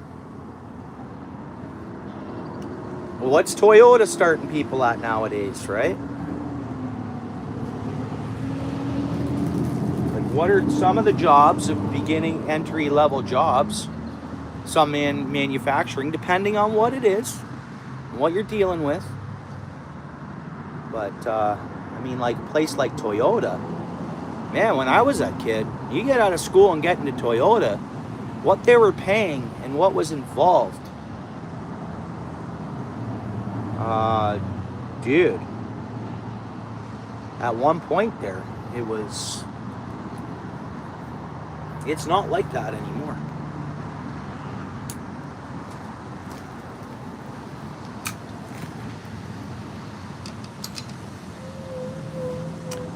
Right. Well, and then there was the generation before that where you could work all week long, and the idea was they wanted you to fill your big old car up at the end of the week, and you could afford to do so. Gas was cheap anyways. Then you travel up, say if you were in Ontario here, you travel up north for the weekend, support all these other, camping, you name it, cottages, resorts. I mean, you could do a lot of stuff back in the day, and that was promoted. Make a check, you pay your bills, and then you have a lot left over to go do whatever, and then support the rest of the economy. The old, what was it? The American dream, right? The American dream. Well, you see, we can't compare U.S. wage to Canadian wage because of the dollar value difference. When we're at par, I guess we can. But so, if our minimum wage, like David said, is $17.20, you do the exchange rate. What's that? What's the exchange rate? If we're going to base everything around the American dollar, say, for us. What's the exchange rate on that? 13? Does that bring us down to 13 or 14 bucks? 13? I don't know exactly, but I'm pretty sure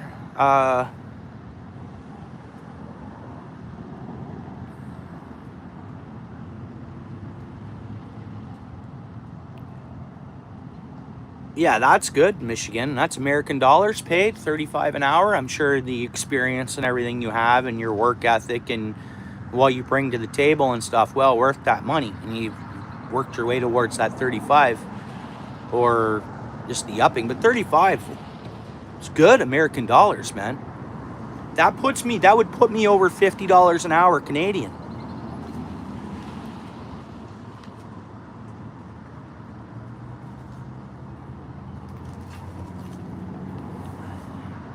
Maryland, what's up? How you doing? Yeah, we're just shooting the crap about life in here, I guess. Catching the odd fish. We're having an open book conversation, more or less.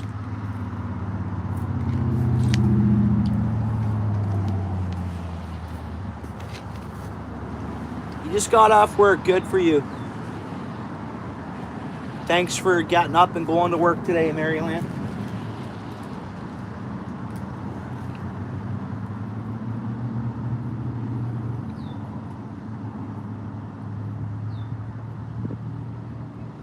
Are you?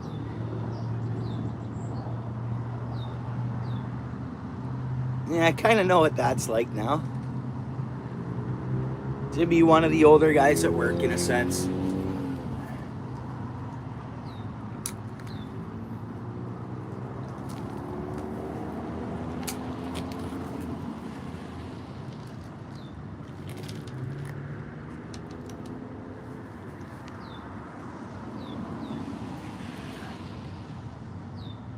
Yeah, I get you.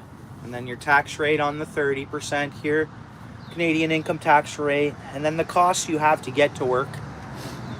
I mean, a lot of people forget that.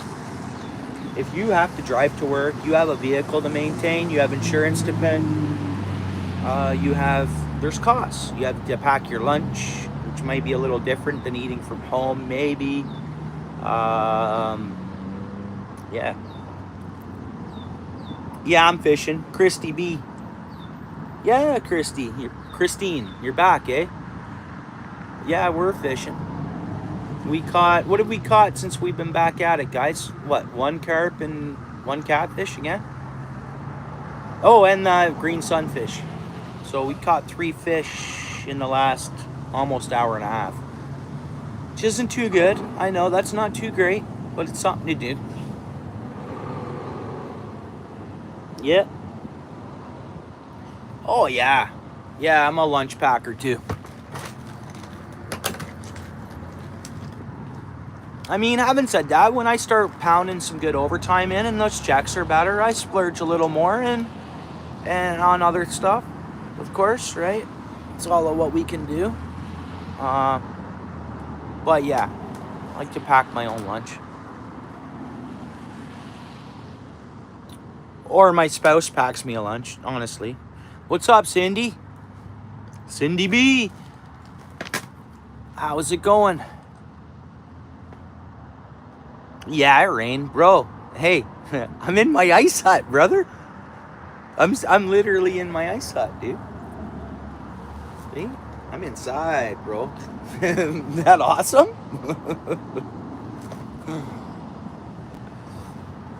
Figured I wouldn't get wet today, bud. I popped up the ice hut. That's all I had. I had this, or I had an umbrella. So I was like, you know what? The little Rapala 3-man's gonna work for me.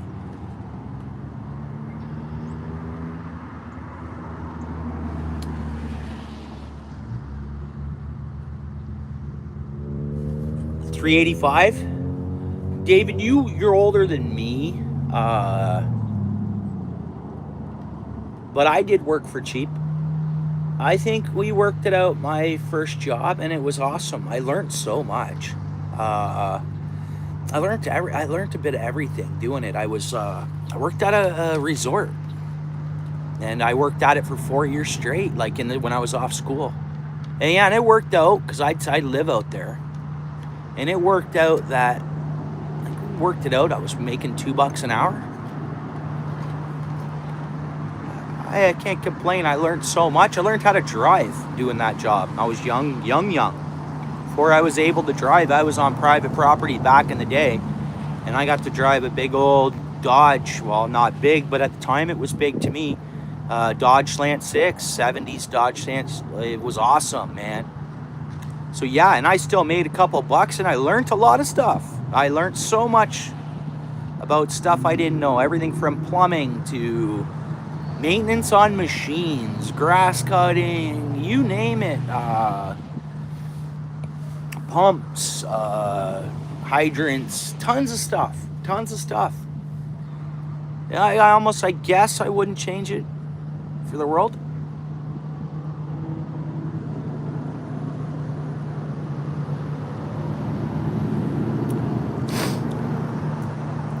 Christine B, do you live in Ontario here? You live local? Come on down here if you don't mind. Show me how it's done here on this pond. I appreciate your willingness to help me catch fish. But if you're local to here, I'll give you my GPS location.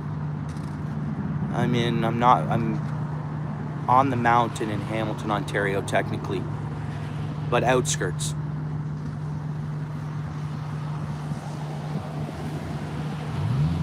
And I don't know how much carp fishing you do, like with pack bait and stuff. So I have pack bait out, and then the carp come in for the pack bait, and then I'm just trying to snipe them as they come in for the pack bait, right?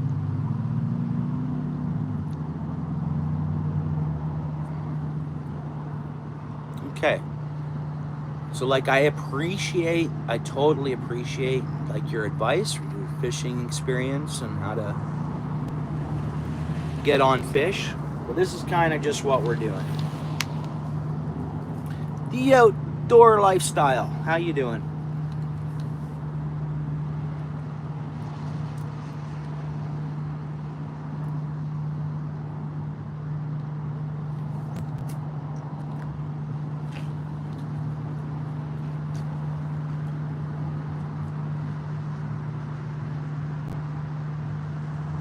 Dude, David, we figured that out many years ago.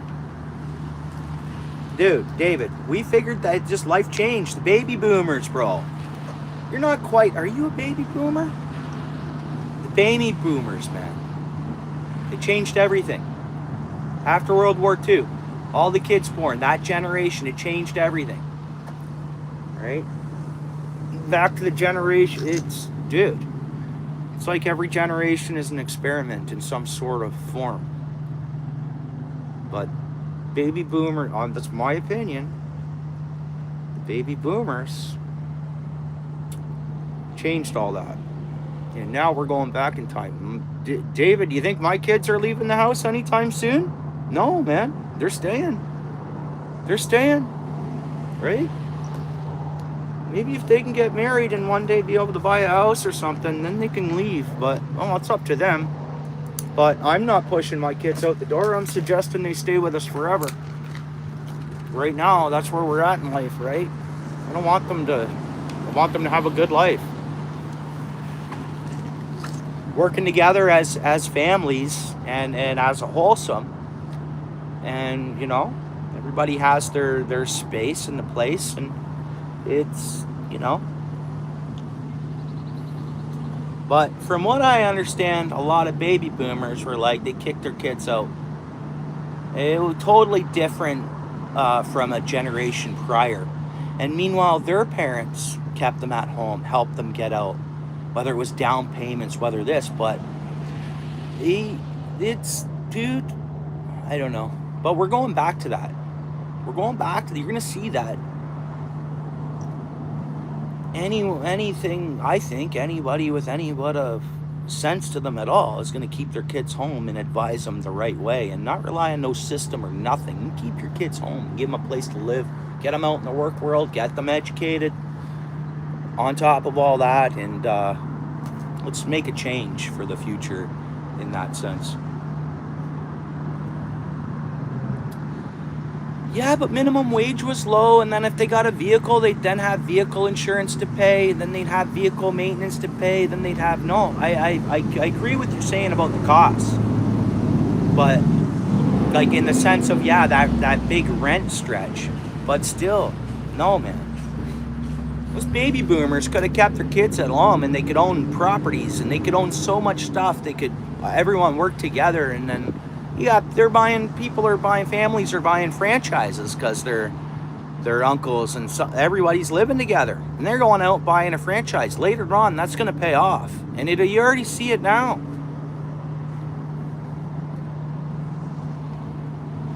Sticking together.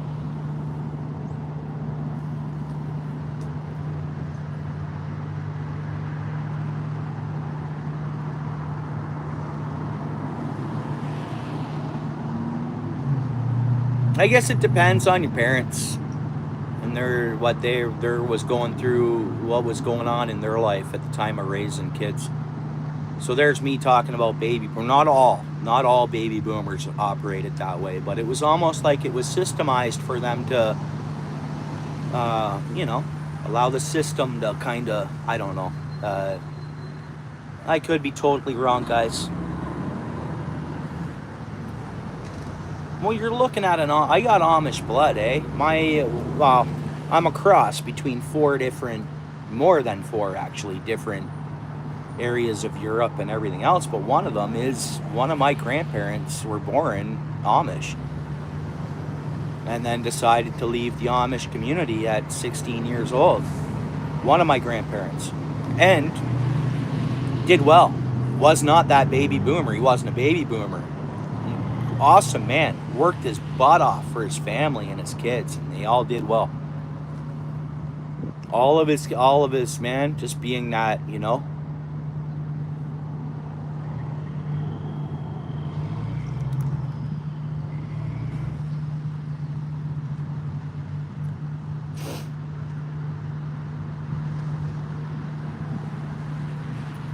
Yeah, there you go, David. Good point, David. Now you look at some Amish buildings, man. Look at some Amish furniture.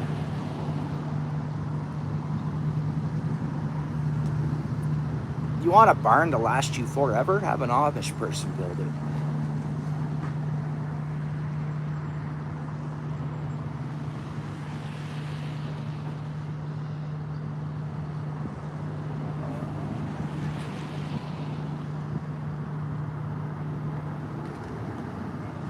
Yeah.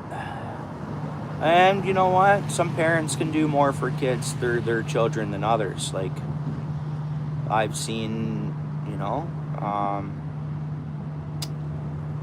where they get like brand new cars purchased for them. But a couple of my, like, some of my kids' friends, and they just got their license and they're driving a Tesla, right? Bought by their parents. So it all depends on how much wealth is involved, but they don't have to pay nothing. They're working, they're getting their college and university or whatever they're doing, but they do have an easy go. So it depends. I shouldn't say that. They put their struggle comes in from the studying and the university and stuff like that. They don't have nothing else on their plate that way. They just got to deal with that. And if and it all depends on how much money your family has, I guess, or how successful your family is, I think.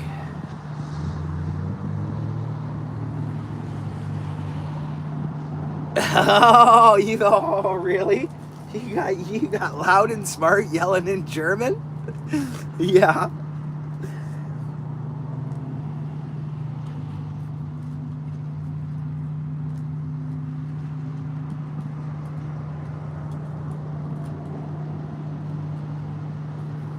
Yeah, as long as how it works here, I'm going to say this.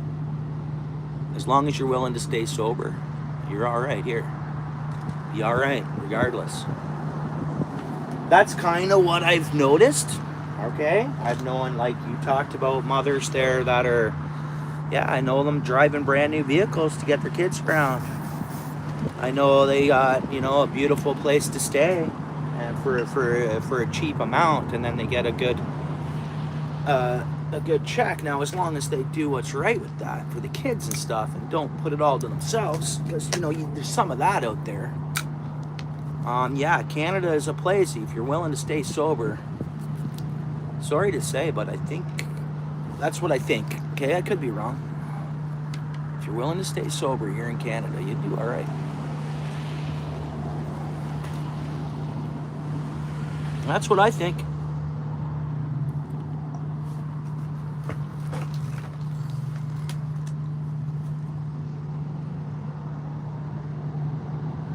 You'll even be given enough a month to put away an EAP for those kids too out of that, if you wanted to. If you really wanted to put your focus on the kids.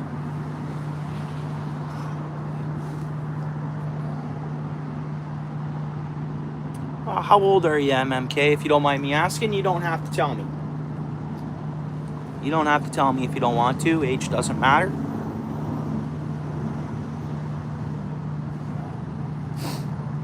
Yeah, it's can be the luck of the draw, man. It can be. I guess I have gotten really lucky in that sense. I've been with the same person since, it's been 20, pretty much, that's kind of been my only actual girlfriend, and I'm still with her. And I have 4 kids with her. It's, luck of the draw, man. Sometimes people can change. You can think you're with the most perfectest person, and it's time. It's time is going to tell that. Man, that pack bait come off. Let's go a little further.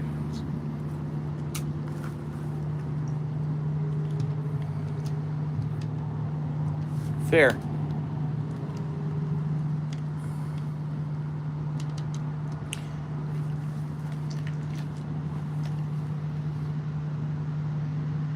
And my spouse, at the time that we got hooked up, there's some other girls that, I shouldn't say I had my pickings to, or that could have been a potential relationship, and it wouldn't have lasted.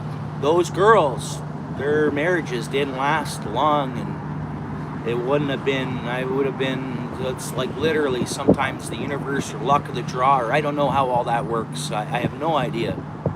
But I'm very thankful for for how my relationship experiences has gone down, has been.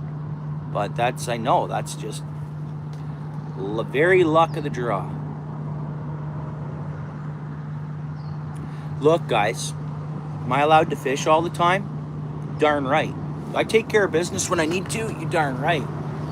My spouse supports everything I do, in the sense, as long as it's, which it always is, as long as it's, it's, hey, I got a long leash of fishing time and stuff like that too.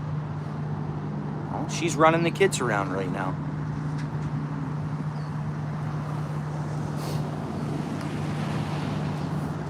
But I've been a provider too. I've done my part that way. I've worked. I've made sure I met up my financial end of things, and I made sure that I wasn't out doing stupid crap. But I know there's people that aren't out there doing stupid crap, and then they have bad luck. They can be the most perfectest person, and then it's strange, eh?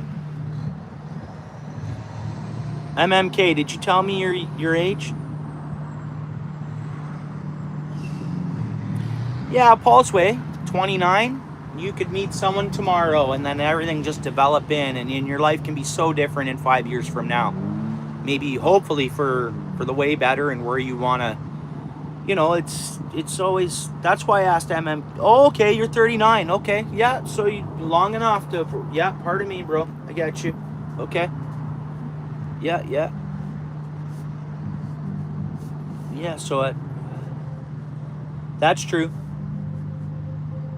And sometimes, getting into when you're really mature, and both adults are mature and have already had a bunch of experience, in a sense, that's when relationships can last longer. Obviously, right? And just be more healthier. Oh, there we go. I don't know if that's what that's going to be. See, I slacked on that, guys. Hold on. Green sunfish. Yeah, little green sunfish. Again, the mystery of these. I scratch my head all the time.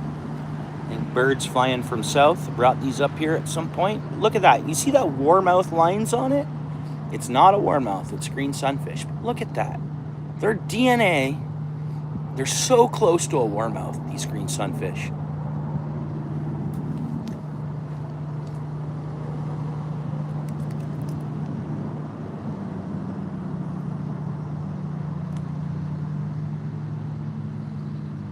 Perfect. Yeah. Nice.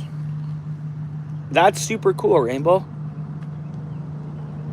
Yeah, look at them, eh? Neat little, hopefully we get a pumpkin seed here next. Neat little fish.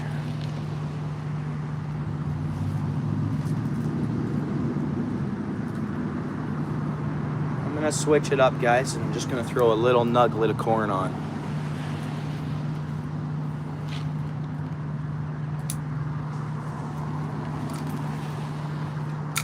So I pretty much got the local status here. I mean, I know the franchise owner of but yeah, I'm pretty much, when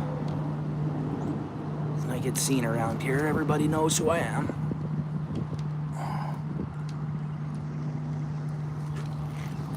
I've been thankful to become a local out in some farm areas where I fish for my pike. I've been accepted by the farmers, even on private property, to fish it. I got to work on more. There's a pond right near here, and I just don't know how to approach this pond here. There's another pond. You can call it a lake. It's technically a small lake, and I gotta get to know the owner of the property somehow. And I think, guys, no one ever fishes the pond. It's not a drainage pond. It's just a pond that's large and has been there for, as far as I could see, as far as I've been alive. So it's a pond I really want to fish. On my way here, I drove past it, and there just happened to be a deer trampling through, and I stopped and I saw the deer, and I'm like, is that deer being stalked? And it was in long grass, right? So I'm like, is something stalking that deer? because of the way the deer was acting. I was like, that thing's... I think something was in the long grass stalking the deer. But anyways, it's a pond. I tried to take a bit of a short of the deer to show you guys. I pulled over and all that, got out, but by the time I got my thing open to make the short and stuff, it was trampling off where it was far enough, and it was in even longer grass where I was like, oh darn. But it was a beautiful sight. But if you saw the deer, the way it was looking, it's like it was being stalked and it knew it. Competitive angler, how are you? No, random. No, that's not how to go about it. What do you mean? What do you mean by that? Just help myself to the land? No, that's a way to not get to go back there. I got some ideas, and I really want to fish the pond.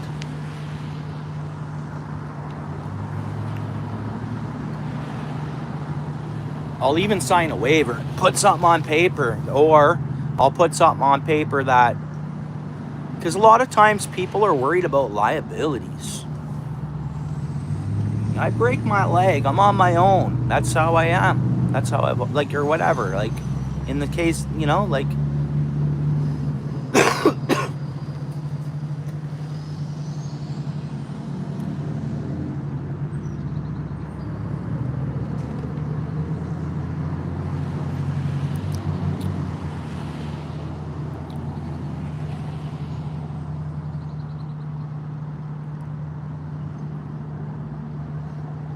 I've lost the conversation, guys, but enjoy. I don't know what you guys are talking about now. You know, I'm just sitting back here like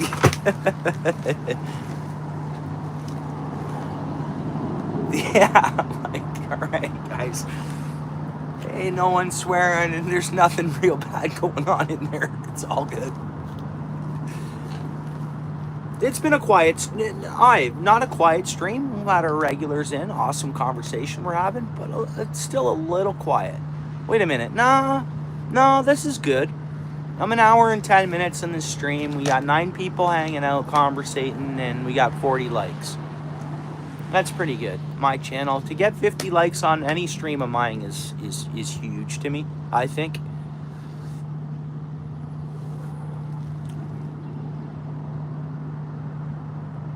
No, that's alright. No, that's... No.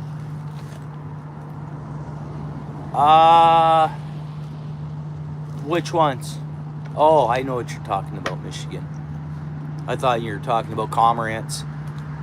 But, no, I haven't seen... I saw a lot of cormorants yesterday. Early in the spring, I saw cormorants up here. I saw a couple cormorants. I went by some beautiful swan nests yesterday.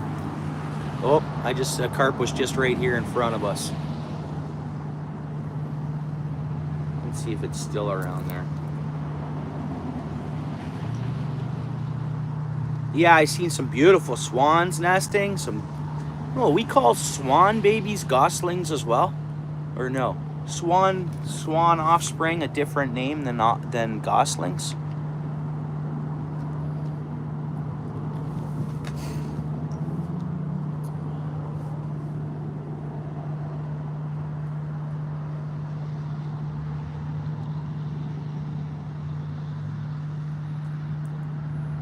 Yeah, my count is very low, guys. Very, very low, because I was into fishing as a young child. Like, I didn't have that interest real young, in a sense. You know what I mean? So I was playing in creeks, and different things like that, getting dirty, and so other than that, like I say, I've been with my spouse for so long. My count is like very, very, very, very, very small.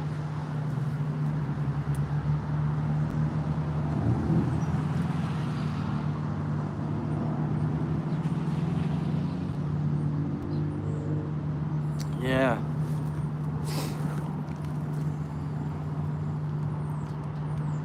And I guess at the end of the day, I'm proud of that. I don't know.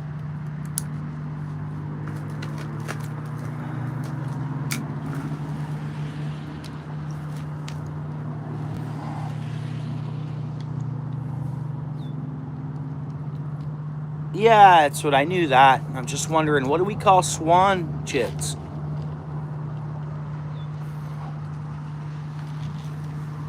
Anyways, I saw some beautiful swan nests, and sure enough, there's cormorants trying to share the little island with them. Oh, that was a good hit. Ah, man. This darn ice hut. Spit it.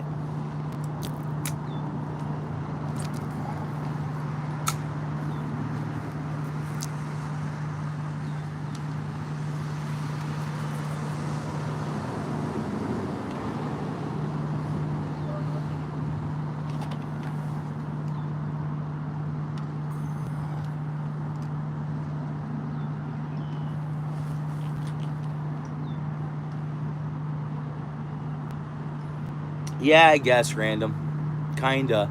I gotta get my rod up past the foam because we're right here, and then I have the ice hut. I can only get so much of a hook set on unless I get my hands right out.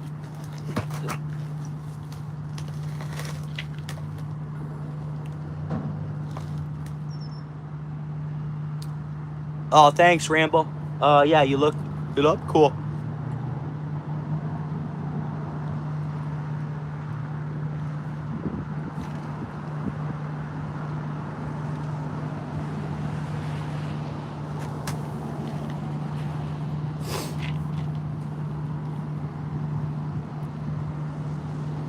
Garden in the house. How's it going, bud?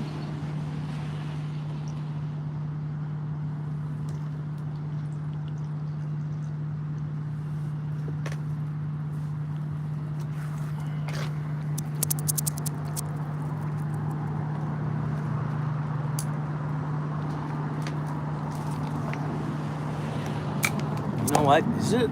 Hey, Paul's Way or MMK, either one of you guys, would you guys quickly check the radar or weather for me? If you don't mind. I just want to see if we're at a point where I'm not going to see any rain, and I'm just going to pack up the ice hut and we'll fish normally. We'll fish how we, without the hut here. And I'll pack it up quick. But yeah, thanks, MMK. You know where I'm at roughly, eh? You know where I'm at, brother, right? So, let's look over to, what's the best way to get you to check this out? Have a look at Highway 5 and Highway 6. Yeah, but I'm over towards like, have a look at Highway 5 and Highway 6. If you don't mind. That's, water down there. It's all Hamilton, but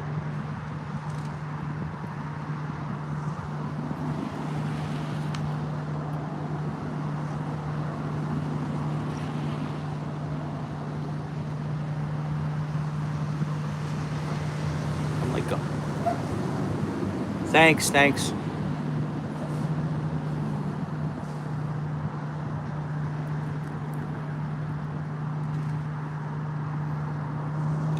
Like, it's looking like overcast to me. I think we're clear of the rain today.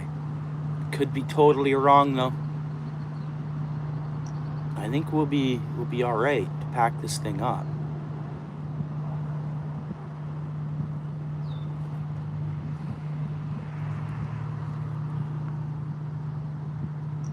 Oh, whoa, what was that?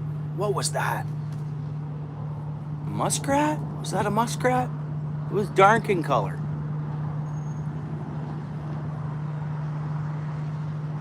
Rain around 8. Yeah, I think I'm okay for the rest of the time, and it looks like I'm not going to go for pike. We're just hanging out here.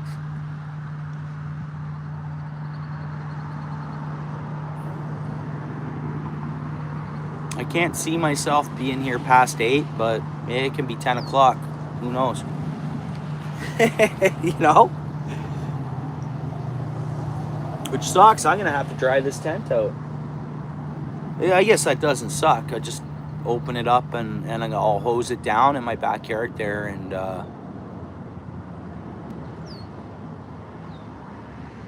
and let it dry out and then pack it up.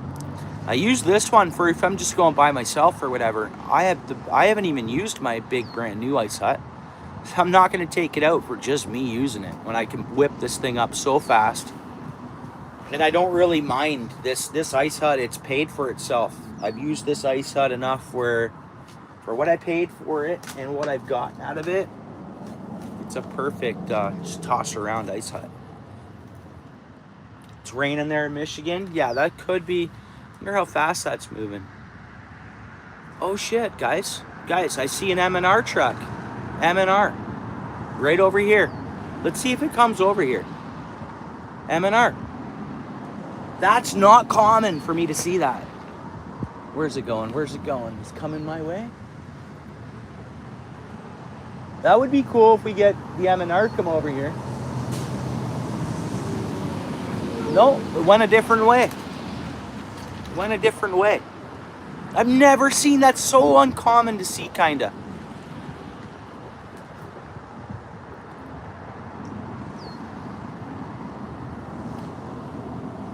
Yeah, that would have been pretty cool if one stops and comes over, though. You just check my license, say what's up, ask what we're fishing for. That'd be so cool. We're good. You got it. But that would be awesome for the stream.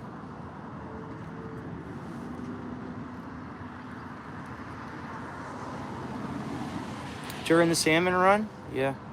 Well, apparently they did a big, huge hire and tons were in training, apparently. And again, they did change a bunch of our conservation rules, kind of. And another thing, guys.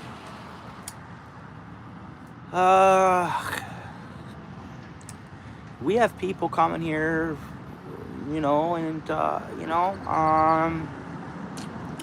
I'm not sure everybody's licensing up. So I'm not sure if they are or not. Paul's Way. Remember where I was down? No, he can't. No, he can't. There's not one. No. I don't think he can. But he won't hop the fence. He probably wouldn't. He'd see me over here and be like, I'm not hopping that fence.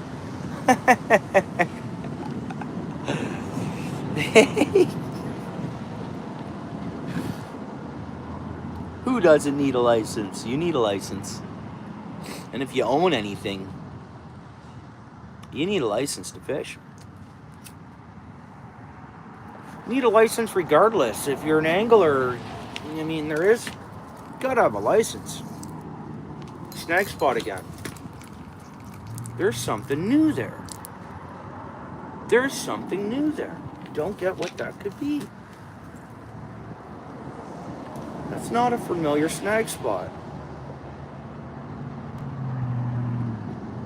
Uh-oh. YouTube held a message for review, guys. Oh! Ha ha! The word wet.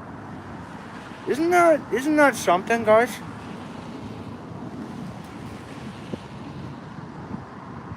Like, really? I don't know. Like, no, I don't know.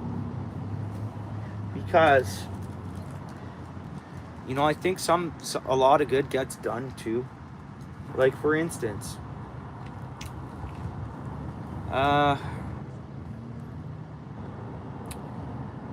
they take, the way they help trout spawn sometimes, take a male and a female and get them to hatch and then release them back into some of our creeks and stuff. And, look at some of the poaching that can go on. Dude, if there wasn't, I don't know, I think a license is, you gotta remember, like, I think I just saw something, they just did a big bust in Northern Ontario somewhere, or it's been a 2-year investigation or something. But trust me, they investigate for 2 years and then nail you, you're doing time. The longer they investigate you and get on you, the longer I'm gonna hear about what they're gonna end up doing with that. I don't know if you guys recently heard that. Anyone here in Ontario recently heard about a big sting operation that just happened? And some of the poaching and stuff that goes on, bro. And who are we gonna pay? Okay, we're just gonna print money and pay these people that will try to protect our waters from poaching? We gotta pitch into that, I think, you know? We can't really print the money.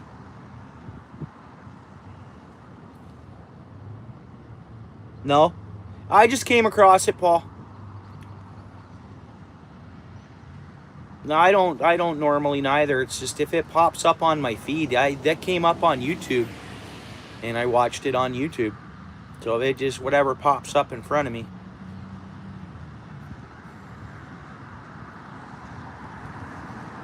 What's up, Skeeter?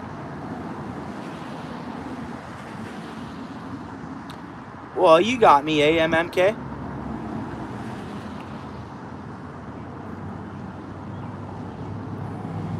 You know what I'm saying?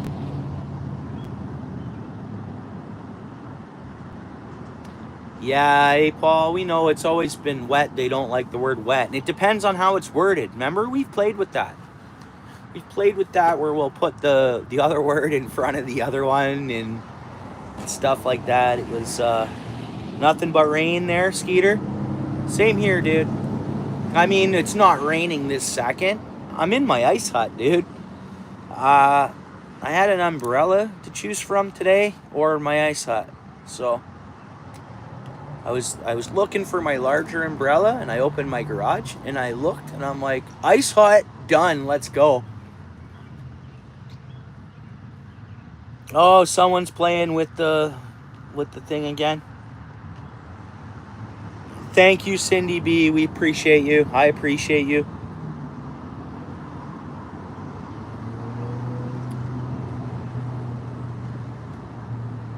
Because you mentioned Mrs., I cleared that off. Because of how you worded that. Yeah, for sure, Cindy. How's your knee today? I mean, it doesn't sound like it's going to heal up overnight, something like that. You mentioned a cracked kneecap. That could be, I feel for you, Cindy. I hope you're doing okay there.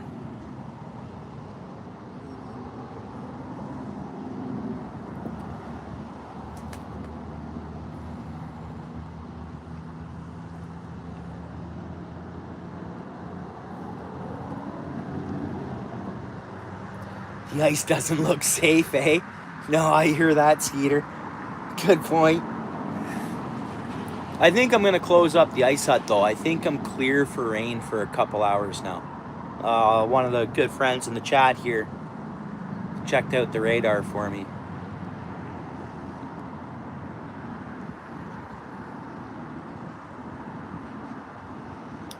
You can, eh? Oh, I'll take your, yeah, I'm sure there's going to be, the process to that and then building the strength back up and the weight on that.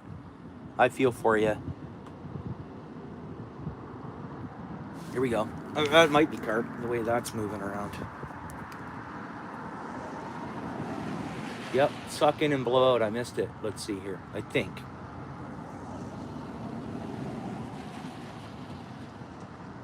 Is it pushing it right now?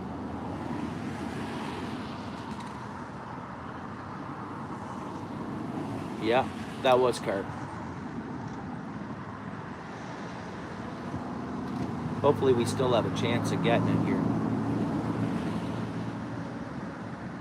It's been like this before, and then I just go to move the bait, and the whole time the carp was hooked. But I don't know.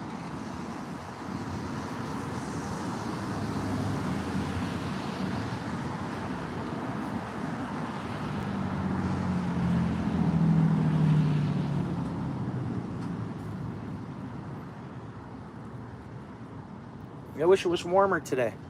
Not that it matters. I just got wear a t-shirt instead. Instead, I got the OUTFISH Ontario. Well, there we go. Oh yeah, it's a little greener. And it looks to be pretty fat. That thing must have some eggs in it, eh? What do you guys think? That's a fatty. I mean, it's a small, tiny fish still, but this thing's it's full of eggs. Look at how bloated that fish is. All right, there you go, buddy. Go on, lay those eggs. Go lay those eggs.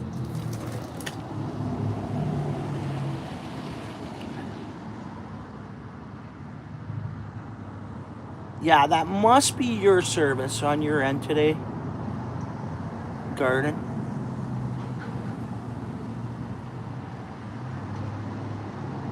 Okay.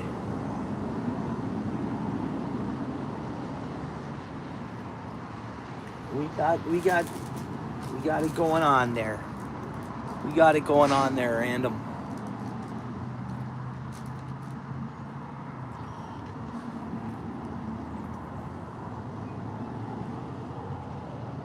We got some Japanese breadcrumbs.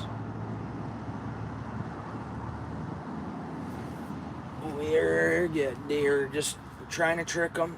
They're pretty smart. They come in and then they...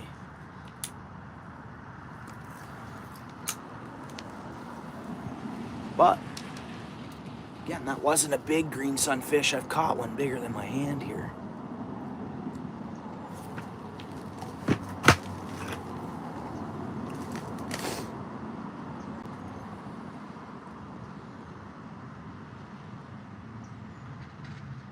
Yeah, actually, guys, it's raining again now. It's mist rain. We'll just leave the hut up until it's home time. Yes.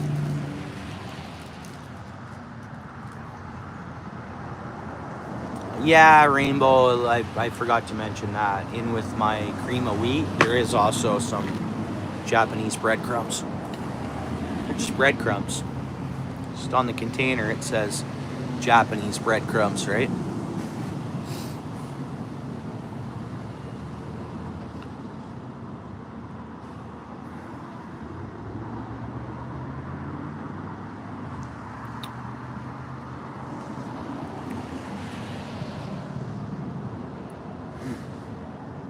Oh, there's a painter turtle out there.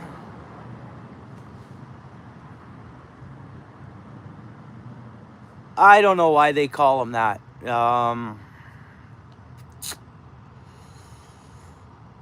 They probably are just Canadian breadcrumbs. I think it was PC brand or something like that.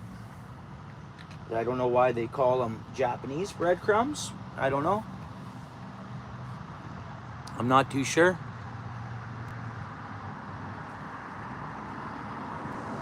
Maybe. Whoa, man, dude, missed that one. That was pretty good. Just about. I was reading the chat, and my eyes were off the bobber for a minute there, so got it a bit low. Yeah, you were paying attention, yeah.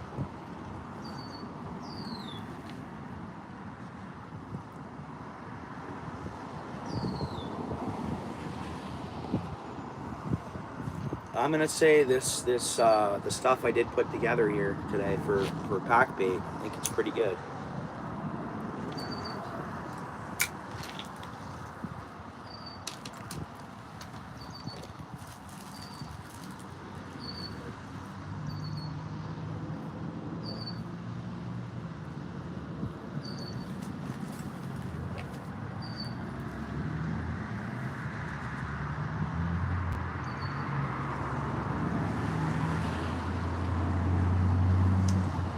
I don't think anything would hit topwater because there's no pike or there's no bass in here, and I'm not fishing for bass because they're still closed, but I don't think there's pike in here. I've thrown topwater for pike. I've thrown topwater for bass in here last year when the bass were open. I've done that. I mean, I've covered this whole pond with whopper ploppers and everything else. You know what I've never seen here neither, guys, is a frog. You know, I've never seen a frog here. Actually, have I seen frogs here? Jumping off the shore as I'm walking along the other side? Maybe I have seen frogs here. I'll keep my eyes open for them now, but... Oh, I see. Yeah. Yeah, I get you. When you... Yeah, I get you, Garden. When you're plan renews. You have, I've heard of that before.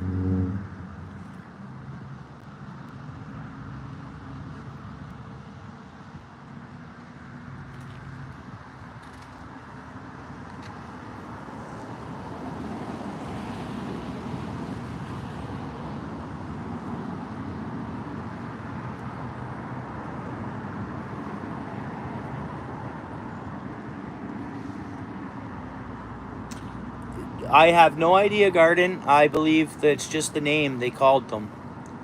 And I'm sure they're not shipped in from Japan neither. They're from a factory, or I shouldn't say that. Well, probably are from a factory. Food is made in a factory nowadays, no?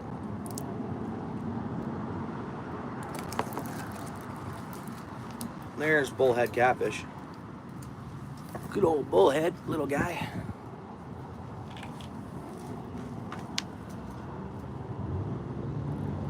And these are the ones I find you really gotta watch. The spikies on them. They'll freak out and they seem to get me now and then.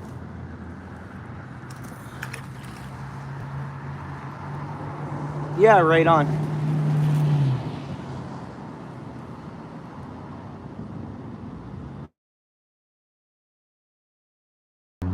We back running here? It's because someone's leaving me a voicemail. 1 second, guys. All right, we back going here now. And I wish I could block all calls. It's because I got a phone. It's because I got a phone call. We're back now? I don't think so. Oh, we are now. It's because I got a phone call. And then when they're leaving a voicemail, it blocks my stream out.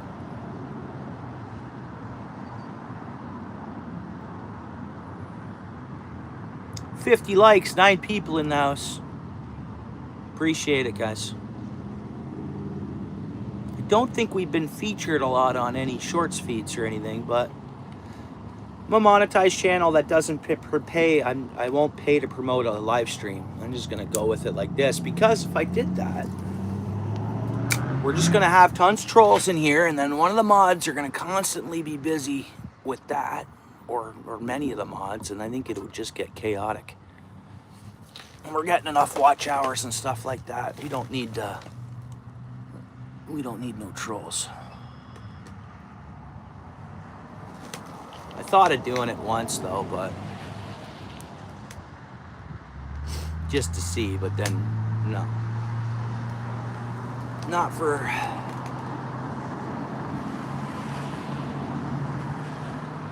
we have a good time in here, guys. A good little crew. Growth has been pretty good. Like, I missed that one. It's just because that was totally my fault for losing that fish. I'm happy with the growth of the channel, the friends I've made.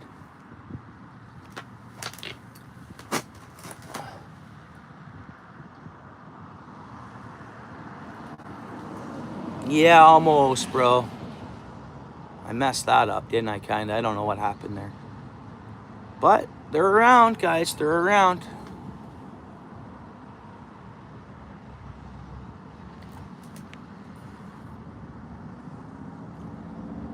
Yeah, they're young, or they're joking around. They're making themselves laugh or whatever. Right? We'll go with natural growth of live streams.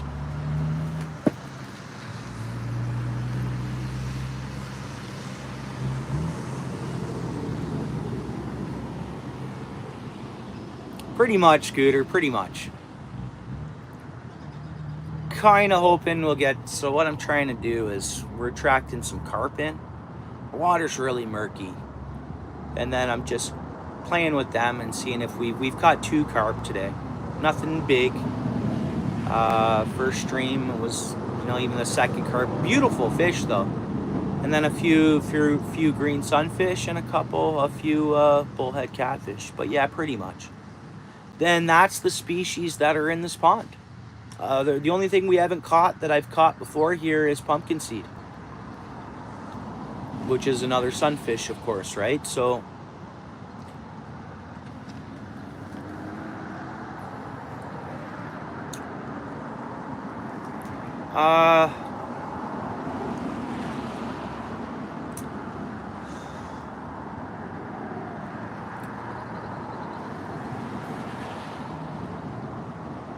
oh, you got your first meerkat, bro. Scooter, my whole life I've never caught a meerkat. My whole life.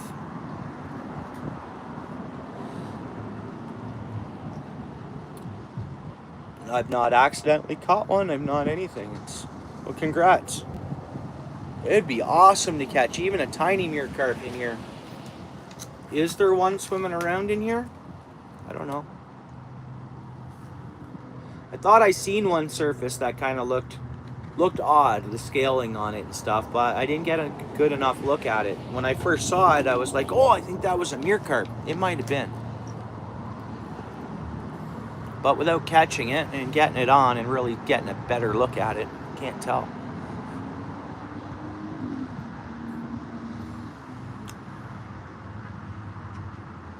$19, good. Oh, nice, Scooter. Yeah, okay. Yeah, okay. 40 years of fishing.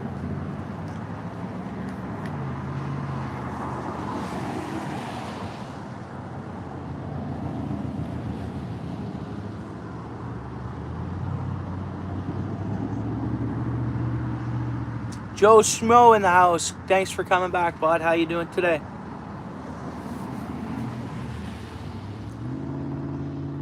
Yeah, right on. You know it. We're alive. We're breathing. Life is good. Right on, Joe.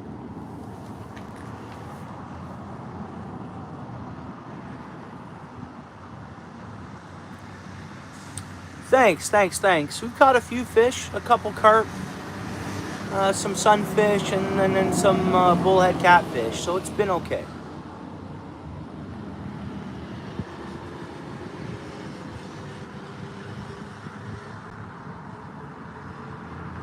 Yeah, thanks for saying that. I appreciate it.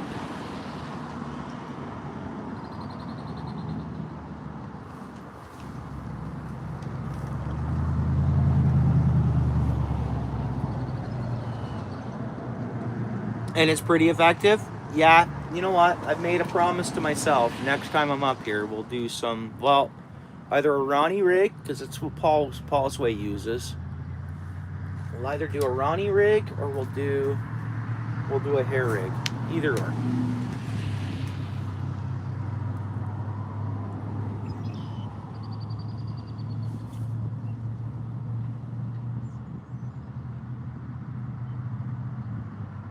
Pretty effective. Yeah, I bet you we would be around maybe 4 carp today if I had maybe that running. I think, because I've lost a few, or I've blowouts or whatever, or not got the hook set and stuff like that. So I think we would have seen more fish. All the times I've fished up here, maybe if I've upped my game that way, and it's been the plan to up my game for carp a little bit. Which we got in here now. Hey, thanks for coming in. I so appreciate it. How you keeping? How you doing?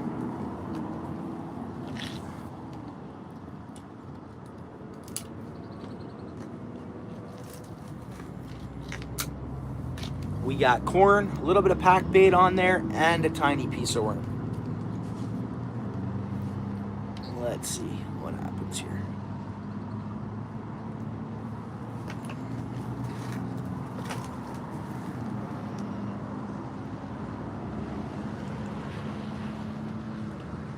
Only you put 2? Okay. You think more than 2 clogs it up too much, or you think 2 is just the best way to go? Yeah, Joe. Sounds like a fish buffet. Kind of is. It's like the trifecta, I guess, or... There's so much different stuff in that deep in 9. Huh. might have jinxed myself, guys, my channel. Let's see if this guy comes into our... Unless it's someone I know and their name's changed, but I just had a comment pop up on my... through my channel somewhere. But we're live. You'd think they'd stop in here.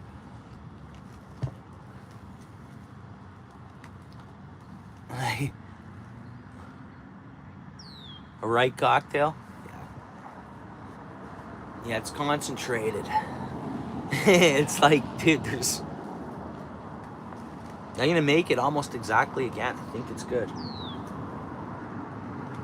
And then if I get to the point where I'm running 3 rods, I'll take one substance out of there, just to be honest, I guess.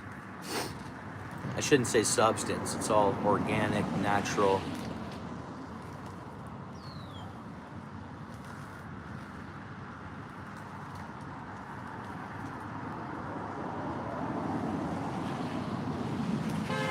You know, that whole plant-based thing, though, everything was plant-based at one point in time, wasn't it? All from the earth. Everything's technically. A dewworm, it's not plant-based, but it technically is at one point in time.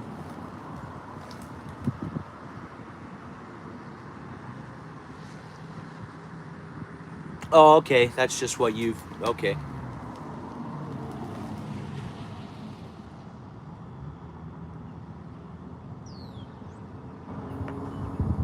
Yeah, we probably would have seen a couple more carp. And I always know that. I miss fish a lot with this style of fishing for them. But I think I seem to be able to hook them better like this with the bobber than just casting out without the hair rig and letting it soak. And that's been the last 7 or 8 years. Like, I'm a big believer that carp and everything's constantly evolving. We're getting smarter and smarter all the time. Something's down there by our bait now. Don't know if it's going to be a sunny. I'll grab my rod just so I don't have a chance of losing it big time. I have an easier chance if I'm more prepared for it here.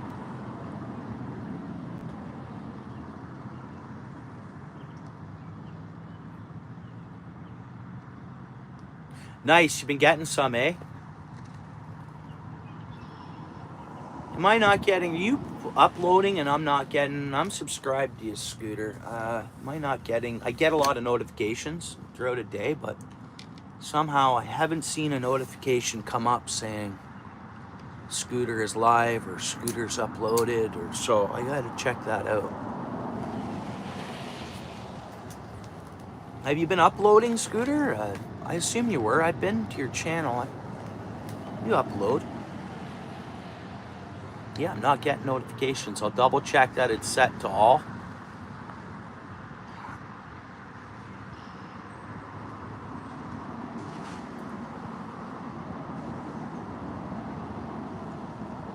$53 likes, guys. 17 people here. Appreciate it. Good hanging out.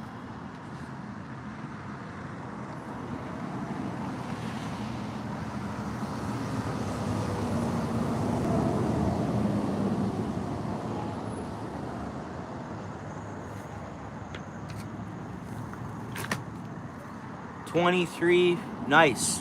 Oh, dude, that's a big fish to me. Big time. Big time. Our record channel cat in Ontario is only 29.6 pounds. And the cats don't grow as big up here. The winters and... You were you? Okay. No, I was live yesterday for that many hours too, I guess. Pretty much. And then I had some family stuff in the morning to do, so yeah, so that's probably why. Just timings.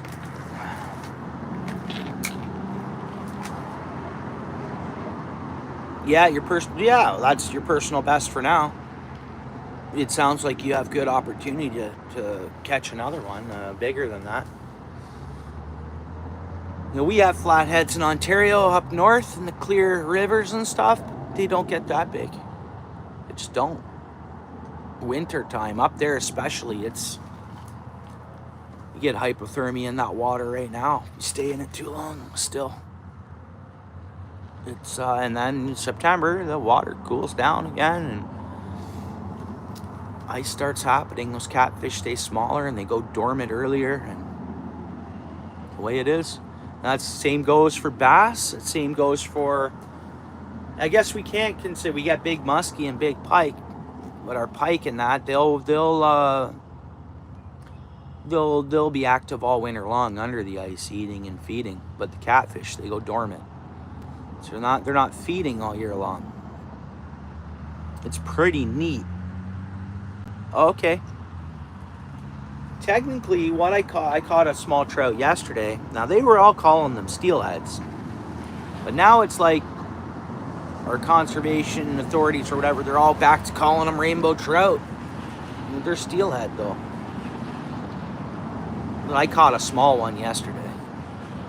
It was beautiful though, beautiful fish.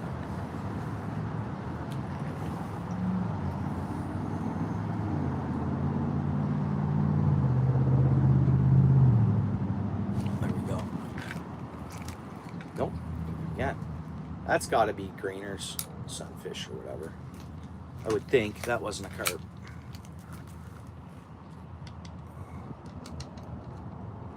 But I enjoy doing this, eh? By the water, chatting here.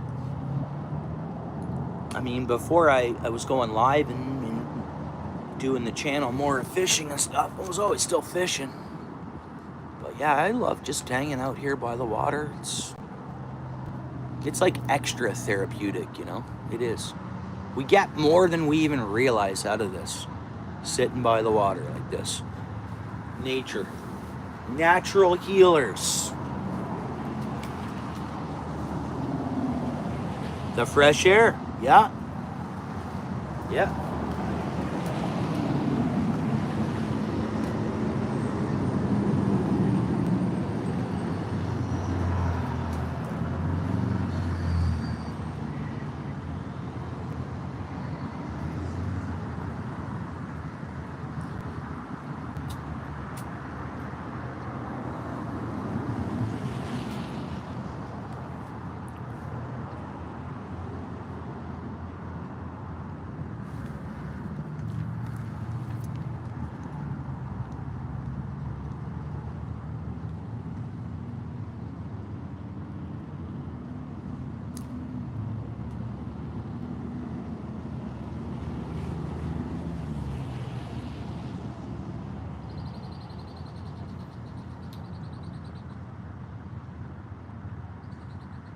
I'm really due to go for perch on Lake Erie.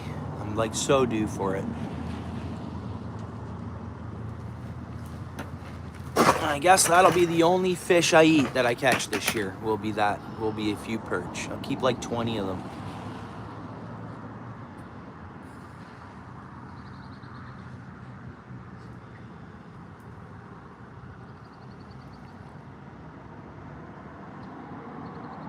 It's chilling down. I feel a temperature change out there. Dropping down in temp a bit. I can see my breath. So we must be at 7 Celsius. Because if you can see your breath, you start seeing it at 7.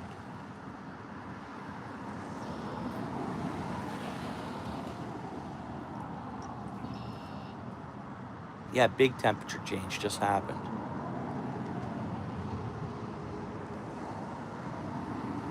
Yeah, the walleye are good too. Yeah.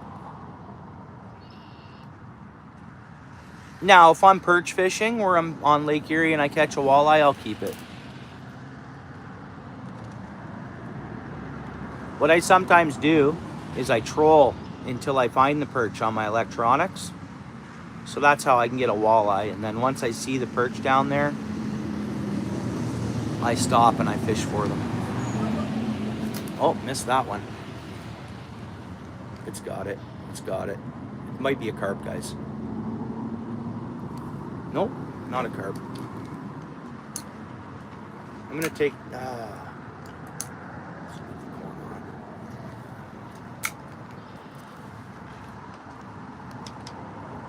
Yeah, perch tastes better to me. I don't know why. Like if I'm at a restaurant or whatever, I just think perch are just.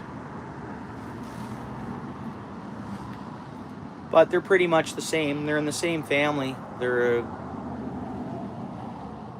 I guess they're, what can we call that? Two different species of the same specimen or something.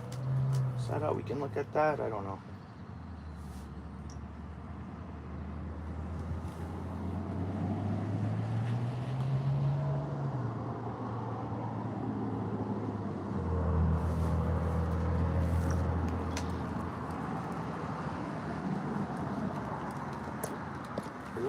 Whoops.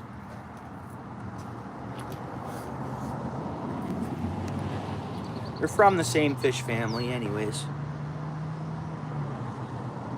Do you? Yeah, we're starting to see more white perch up here than we saw in previous years. I'm hoping they don't change our yellow perch. I mean, I really love the yellow perch. But yeah, white perch are getting, for the Great Lakes anyways, white perch are getting more common. And they school up, and they, again, I think white perch can handle more of a polluted water. I hate to say that. I think they can just take more of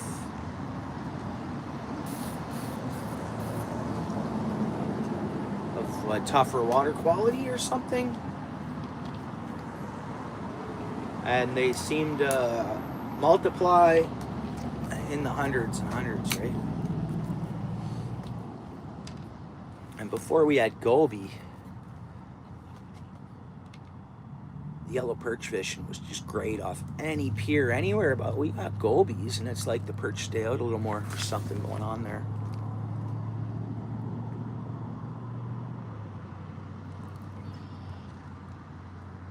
Yeah, I just think they can withstand a lot more. What is it? They're just I think the hatch rates are just bigger, and I don't know. But yeah, I mean, 20 years ago, to see a white perch up here would be like, you know, like a shocker. But now it's so common. Maybe we'll hit some white perch tomorrow. We'll see. Weather depending and stuff.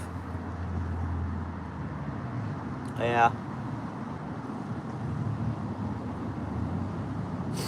Which is good about the bass is they usually won't spawn. And I guess having said that, I've seen some of them spawn in more rockier areas. Because that's where the gobies seem to stick to. There's rock and a lot of the mud, sandy bottom.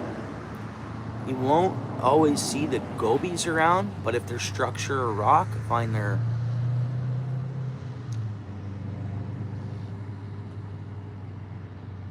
What's up, Glorious? Right now, did you guys get a bunch of... Glorious, didn't you guys get all the rain too? Manitoba, yeah, so I knew about the forest fires. I was aware that there was some up by like the border, Ontario-Manitoba border.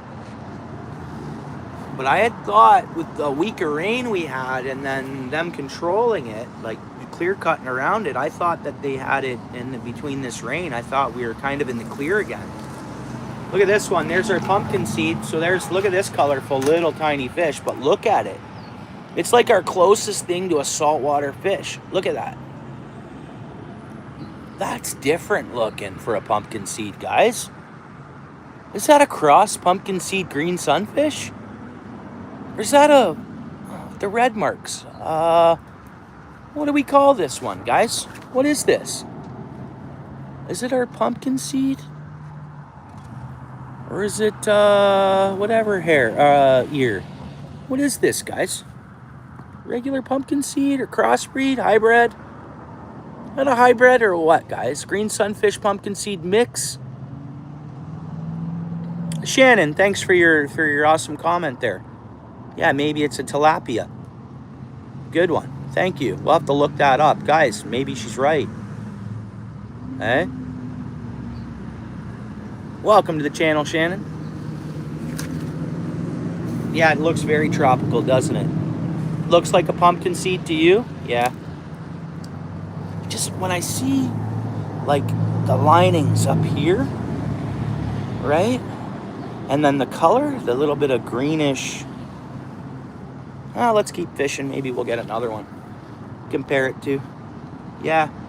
Well, that's what my first thought was, right? Right away, I was like, pumpkin seed. I start looking at it, and I'm like, man, pumpkin seed hybrid? Green sunfish pumpkin seed mix there? Is that what we got here?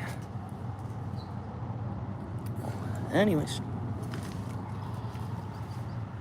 Hybrid. I think it was a hybrid.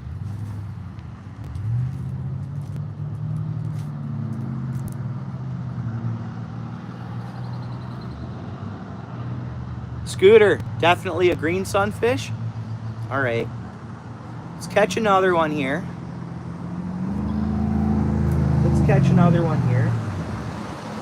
And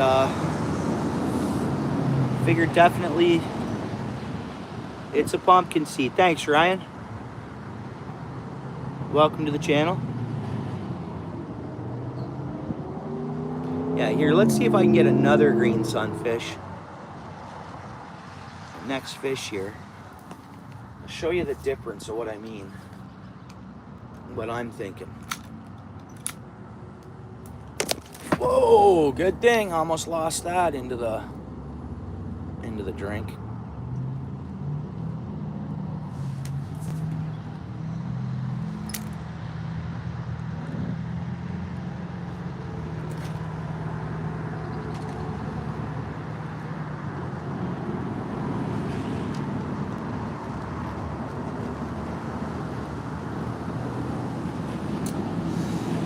See, that's the thing, right? You guys, MMK, were you here for the other green sunfish that look different to you?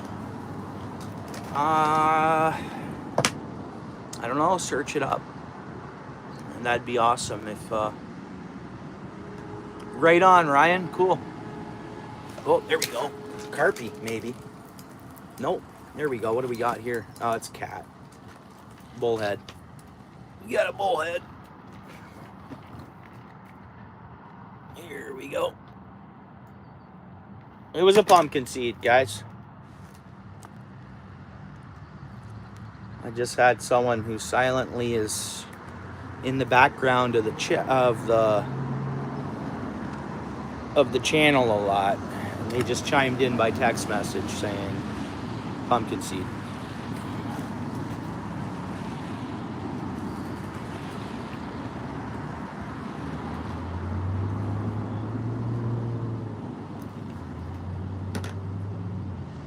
But whatever. Is it, Shannon? That's one of. I don't think that's nothing to be guilty about. That's a good place to be, I think. Me too. If I'm not live myself, odds are I'm at another fishing channel in their chat, or I'm doing my family stuff. But odds are, if I'm not fishing, I'm at another channel in their chat or whatever, watching them fish. 20 people here, 55 likes. Thank you very much, guys. Yeah, the males have more of the vibrant. Okay, so we're gonna say that was the male then. Thanks for checking that out, MMK. And thanks, Scooter. Thanks, everyone. This is what we do here. Perfect.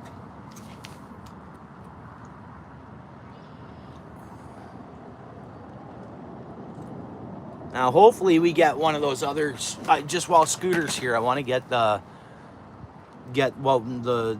green sunfish that we thought were green sunfish, the last few fish, just to show them what I was kind of looking at. But I guess they're all similar, aren't they? These sunfish. And there's no way that there isn't a chance that they're in their spawning beds, say. They're the same specimen, right? They're from the same family.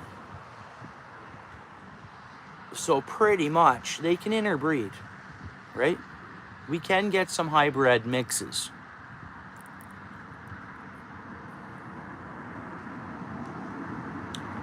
Around 7:30. All right, thanks. So we're gonna pack it up at around 7:15. Yeah, because I don't want to drop the hut in like a serious downpour. I appreciate it. Yeah, thanks, MMK.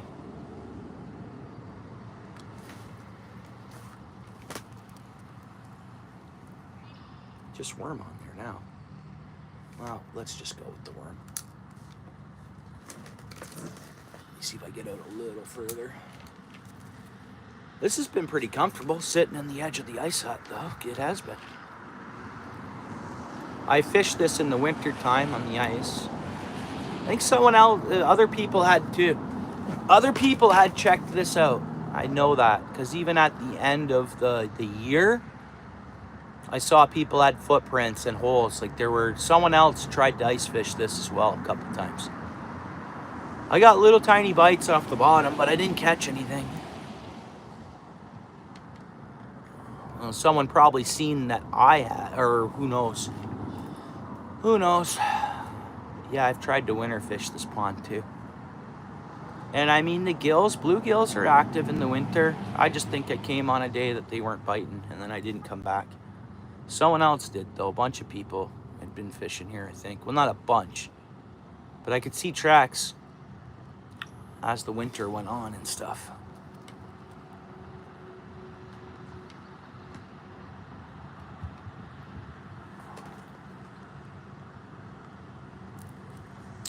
Right on, Ryan.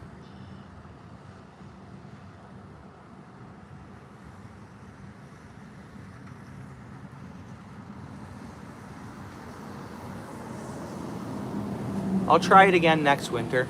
We are getting good rain right now. It's light, like it's weird. It's like a very fine, like we don't even see it on the water pretty much, but when I look in the sky, I see it really good. I see it in the background. It's just not, they're so light, they're not pounding on the raindrops aren't pounding on the water for us to see them like that.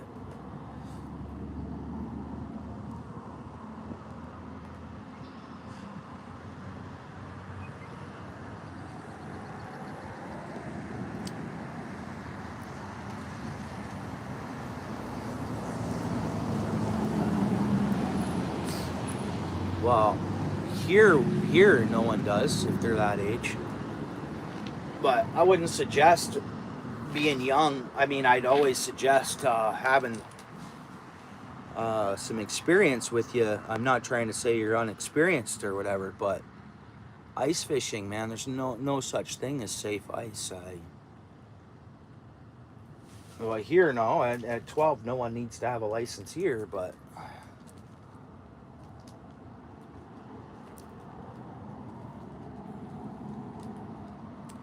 yeah, we're trying to work on that MMK a bit.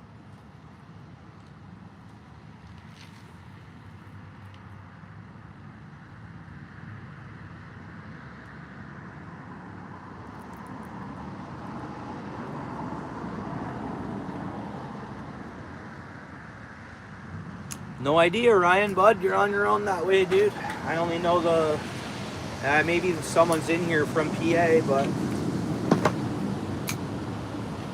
I mean, we do have a lot of folks in here from PA a lot of times, but yeah, I don't know your laws, brother.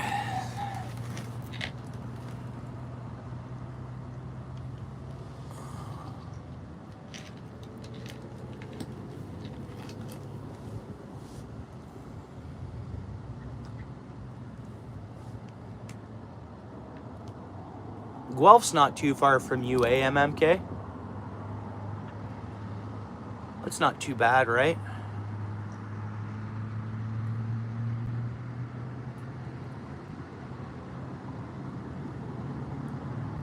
Yeah, Ryan, I'm nowhere near PA for one, and pardon me, I fish a solo a lot, as everybody knows.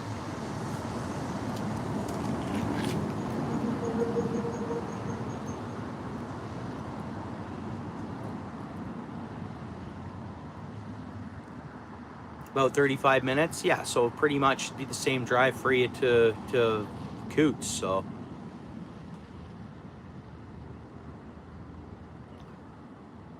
Yeah, and no offense, Ryan, a lot of us guys, we're older, eh? Like, we're older, so, like, for meetups and stuff, I mean, not trying to be funny and stuff like that, but, it's, you know, it's all's welcome at the stream here, but, like,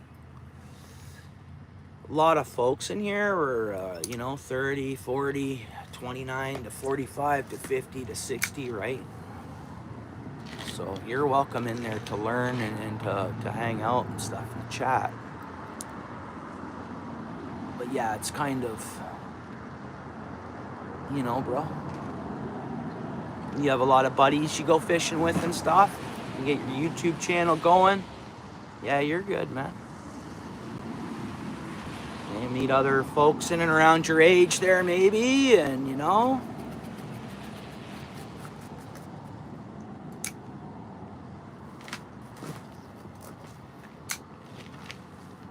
Just to be, you know, proper, not trying to be funny.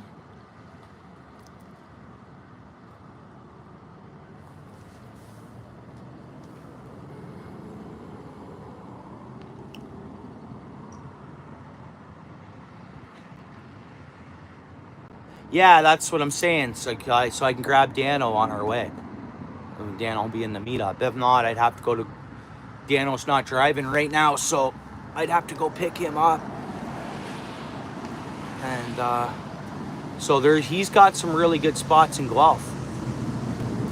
Really good spots. And for multi-species, so you can target carp if you want. You can target bass. Well, if bass are open.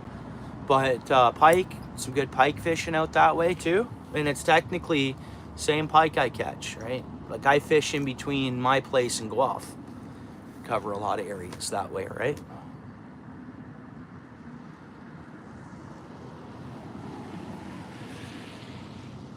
It's not going too bad competitive.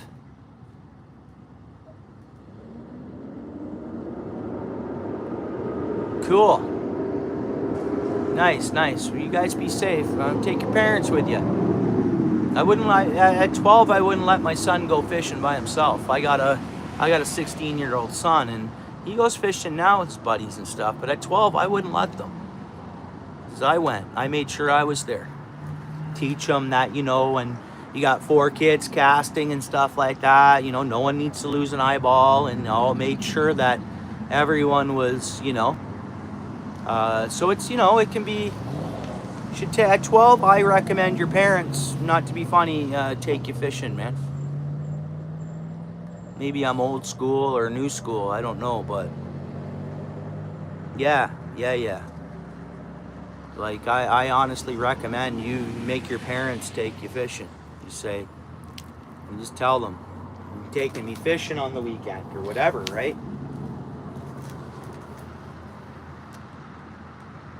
Yeah. What's up there, Raph?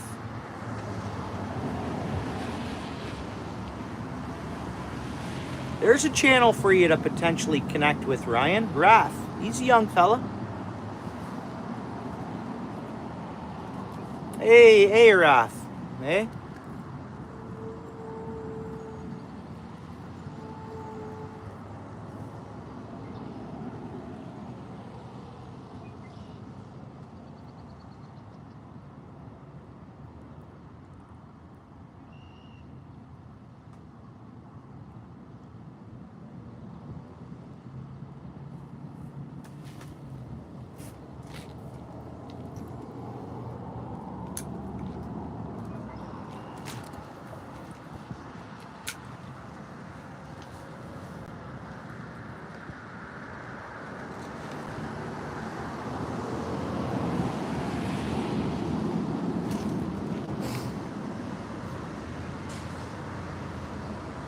So it looks like that misting rain stopped.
Huh. Well, I'm not familiar with that area, Ryan. Yeah, I'm not familiar with that area, so I don't know. I can't really help you out much that way.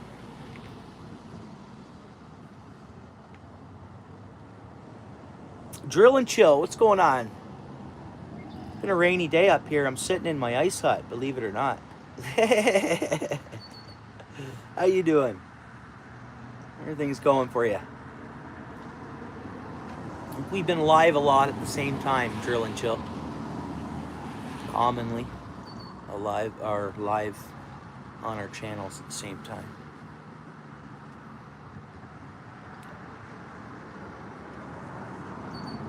There you go, MMK, may I have a suggestion for you.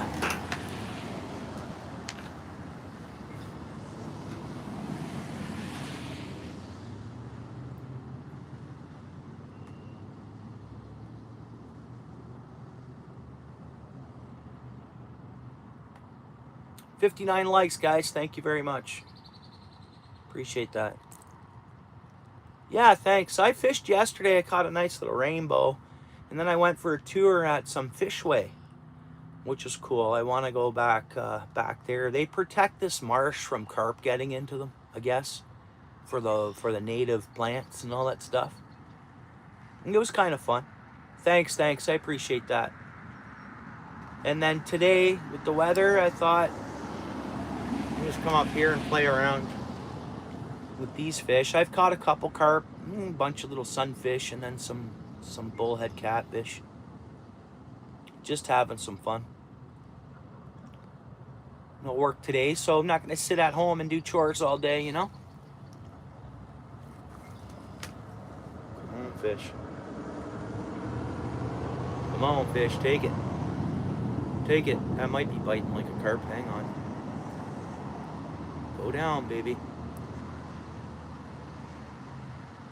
Come on. Bubble. No, that's green sunfish. We'll get it. Oh, it's not. Guys, what a pain in the butt this is going to be. It's a freaking turtle. It's a freaking turtle, man. I hate hooking a turtle.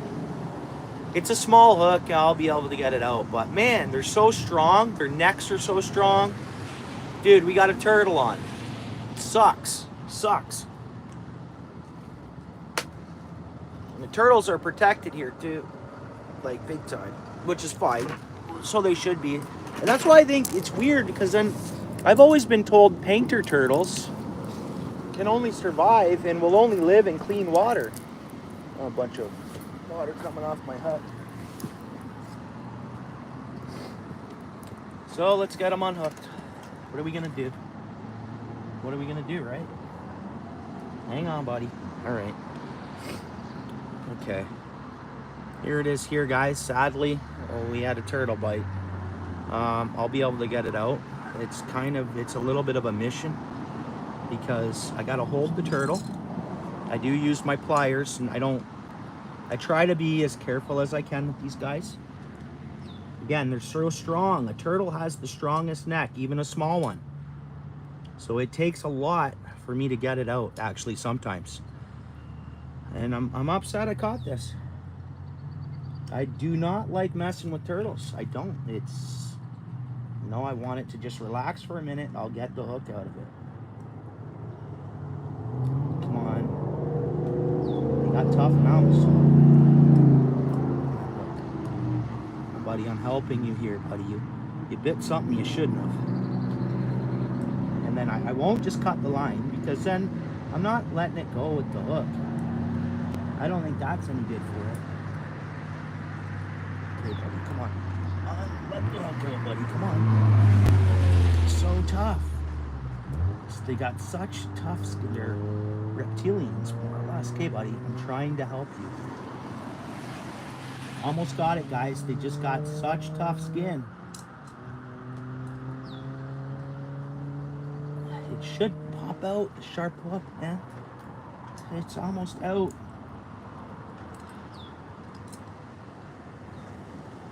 I don't have side cutters with me either. Okay, come on, buddy. It should have been out by now, guys.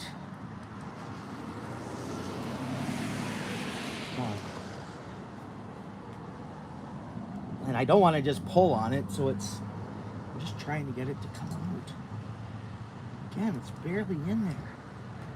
Shouldn't be. It should come out so easy. Oh, got it. We got it. No damage. The turtle's fine. It'll be fine. What it did, though, guys, is I freaked it out so much, it went right inside. Like, it went back inside like it's hiding. The turtle is completely fine. I got the hook out. Now what it's done is it's just sheltered itself inside there fully. I'll just gently put it on the bank. I'll put it beside the bank here. And it will walk away when it feels comfortable. But nice little painter turtle. See? Oh, it's got a leech on it. We should fish with that leech. You know, there's leeches in this water. See that leech, guys? You hop in that water, I bet you. Again, I'm just gonna set this down on the bank, and I'm gonna keep an eye on it and get it to walk away. It should be totally fine. No damage. Here we go. Sitting on the rocks there. These things happen, you know. It happens. What are you gonna do?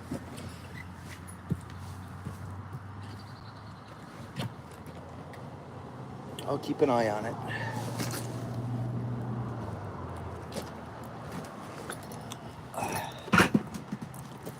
I've only hooked one other turtle here before.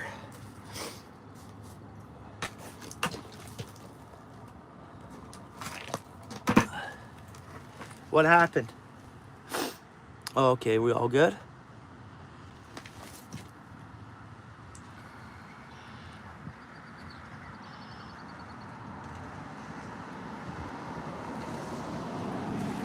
$60 likes, right on, guys.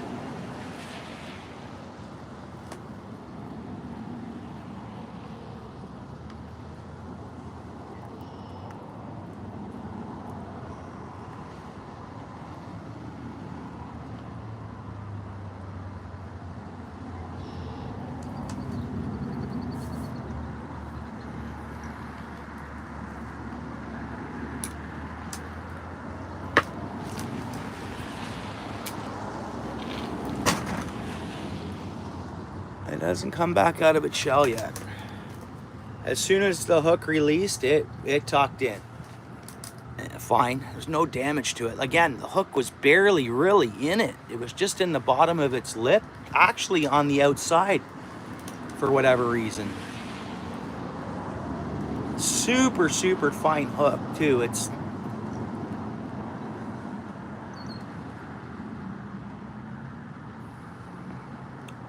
poor turtle. It's fine, but still, I freaked it out pretty good.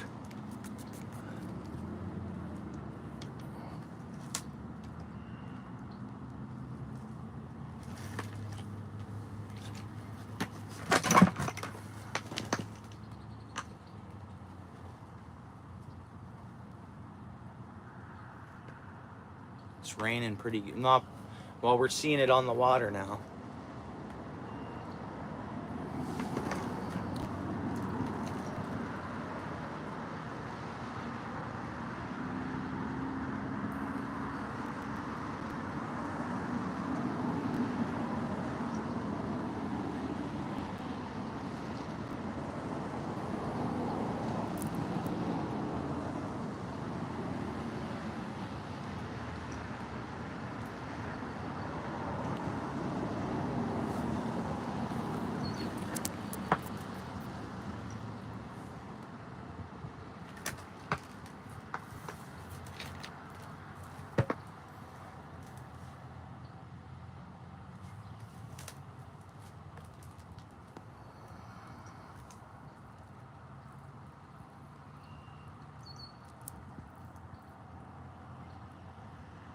The chat's frozen, or no one's chatting?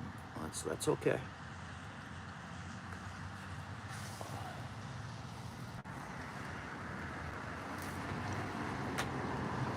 Yeah, we're froze up.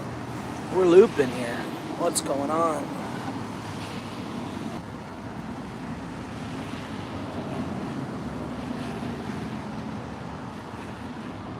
Come on, my signal's good. We should be okay.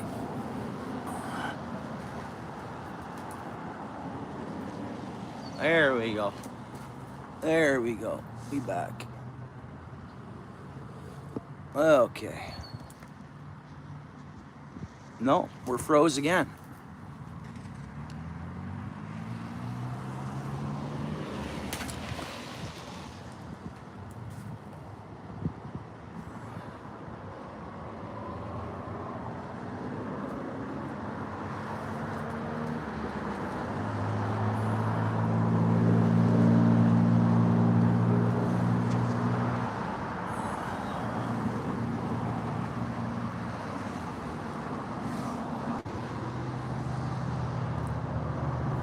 What's going on with signal?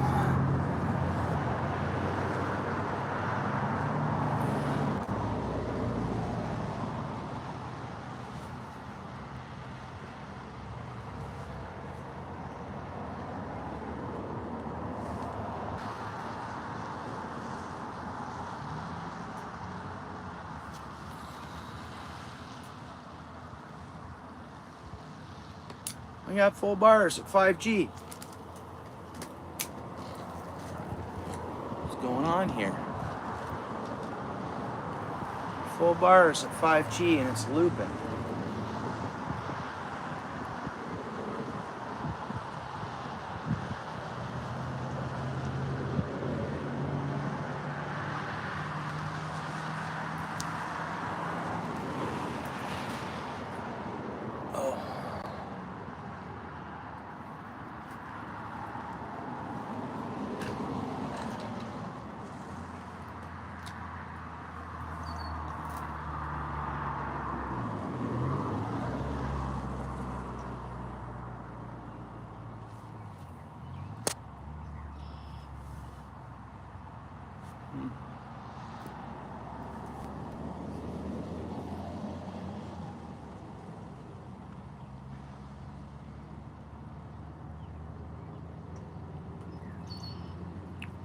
Huh. Interesting. That's interesting.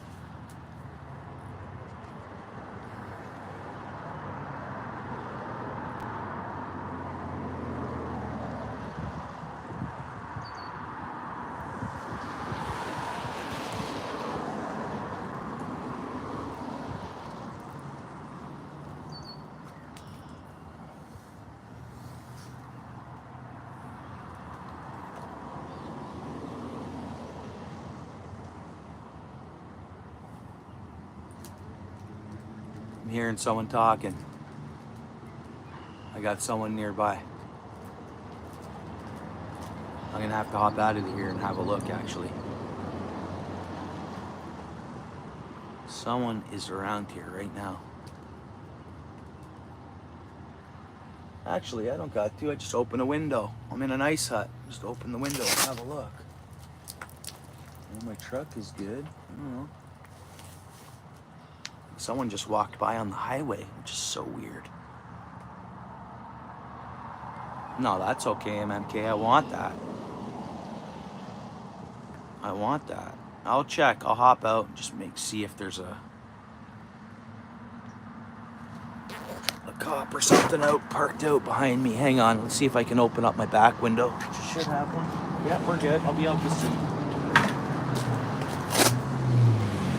Yeah, we're good. I don't know. No one's there.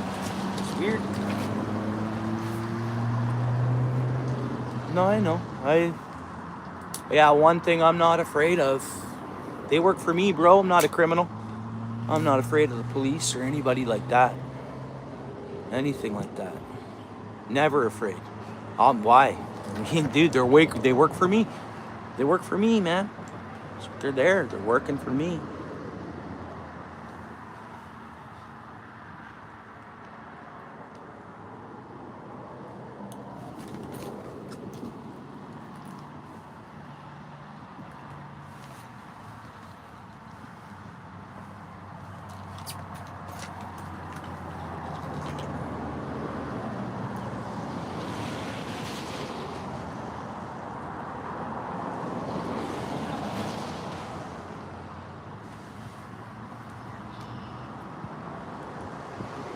Well, you never know who's watching your channel at any time as well, MMK.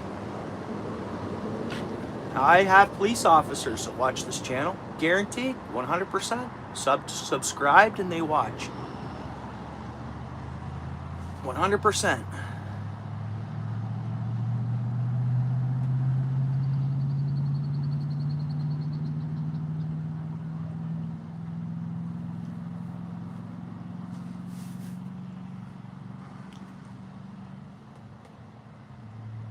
Yeah, just a regular civilian here.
I'd say this was a pretty good idea, and it worked out well, bringing the little ice hut out. It kept me dry. Good. It kept me fishing longer, really. Because even the umbrella, I gotta hold the umbrella or whatever, or try to rig it up somehow for it to work for me. And this worked really, really well.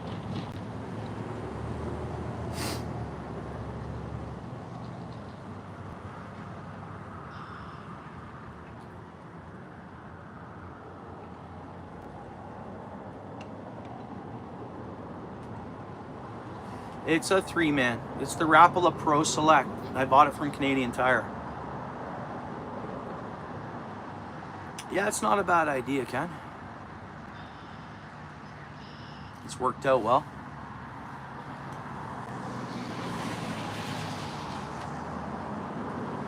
And this is my secondary hut. Like, it's just my toss around hut. So it's the hut by choice to grab. Even if I'm going ice fishing by myself, I just take this one.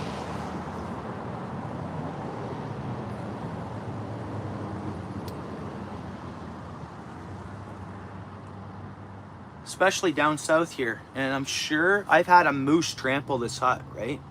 This hut I'm in, I had a moose trample it before. So it had like moose hair on it and stuff. And the moose was like, yeah, it was a bit mangy and stuff. It was sick. The moose was sick. But so for a while there, heading up north with this ice hut, I was like, man, this thing stinks like moose. It's going to attract another one in. You know what I mean? Moose will attract a moose. It can. So, but I'm sure I've used it enough now where it's gotten wet and cleaned off and stuff like that, that I'm sure the moose scent is off it. No, literally, yeah. I had a moose trample this hut.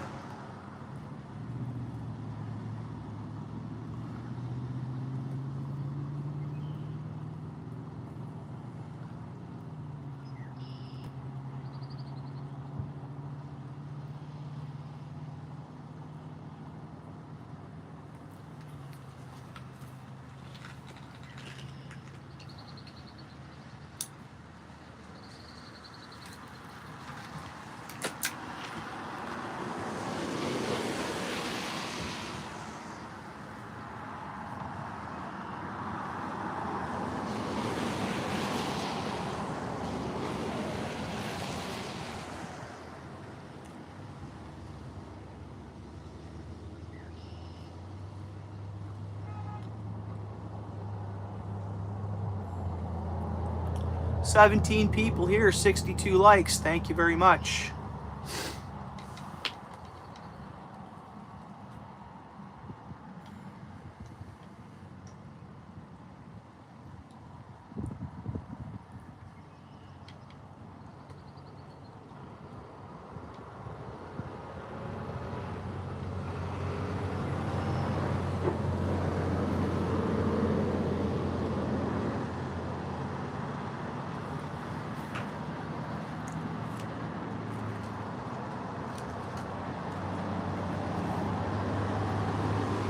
Right on, Ken. Good luck if you get out there.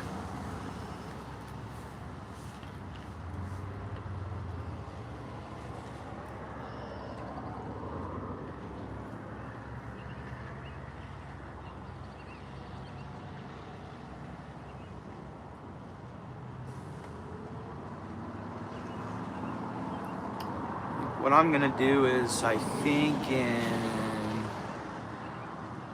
I'm probably gonna have to, we're getting a hard rainfall here shortly.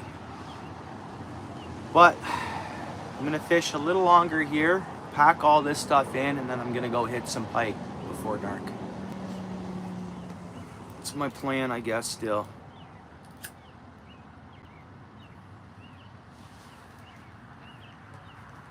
It's on my way home, right? So.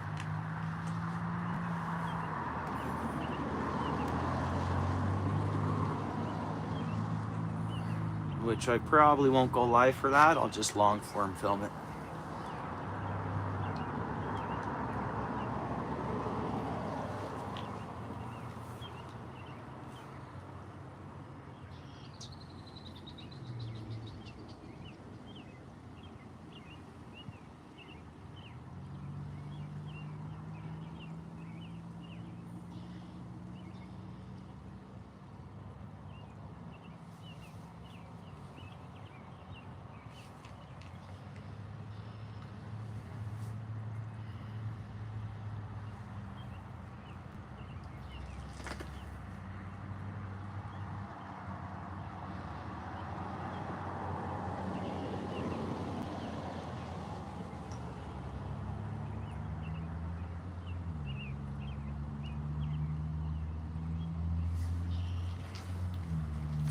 Even the sunnies have kind of shut off here.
After that turtle, they really shut down, didn't they?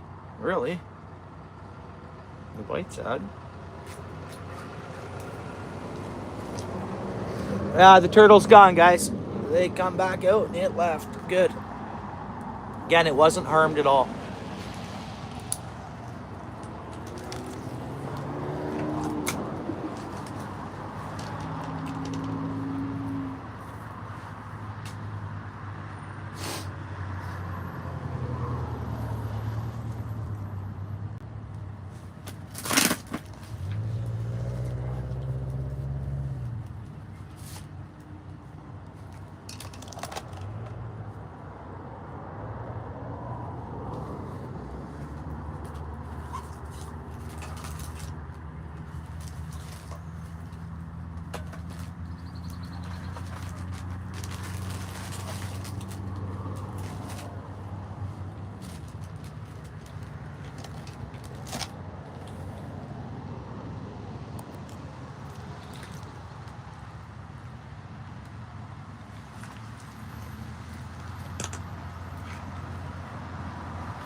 Yeah, nothing's happening now, eh? Huh. That's all right. It's been a good stream, guys.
Bully. Bullet.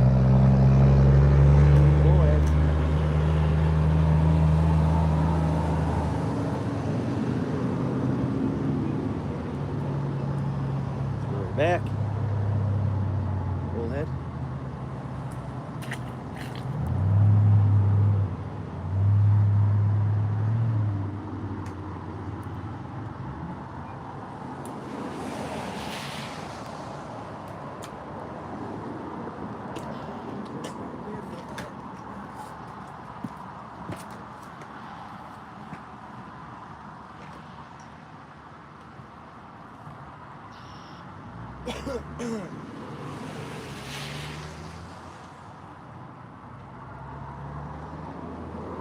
It's been pretty good, guys. Couple carp, right? Some bullhead, seen some sunfish, cool looking colors on them. It was pretty cool. Just gonna untie my hut from the fence because I was worried about wind picking up and getting a lot of trouble if this thing ended up on the highway.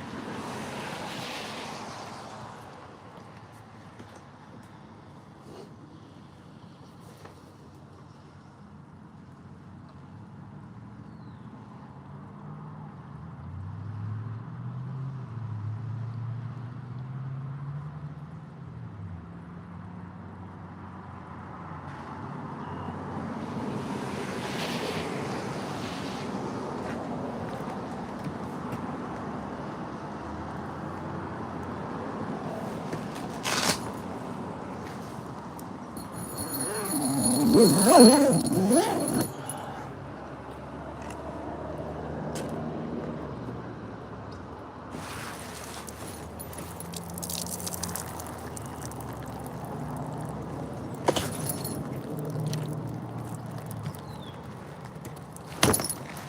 popping her in, guys, popping her in.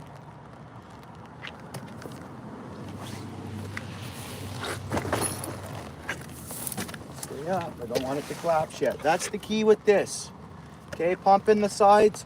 Last one, the top, it folds together a certain way. It's easy, you just get used to it, but. Okay, then you go center. This folds up. Let's see if it all is going to go proper for me.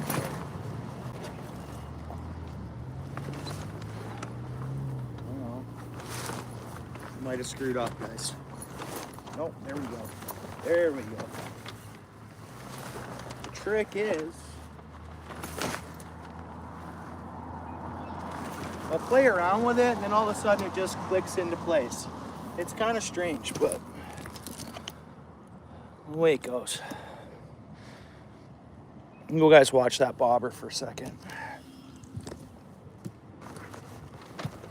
Sometimes it just folds together so easily, and then sometimes it don't. I don't know what I do wrong.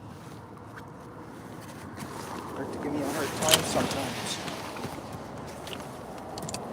There we go. There we go.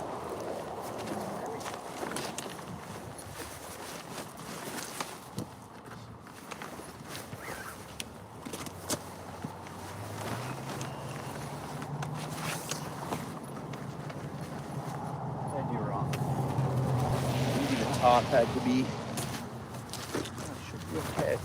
Just fold up together, have no problem at all.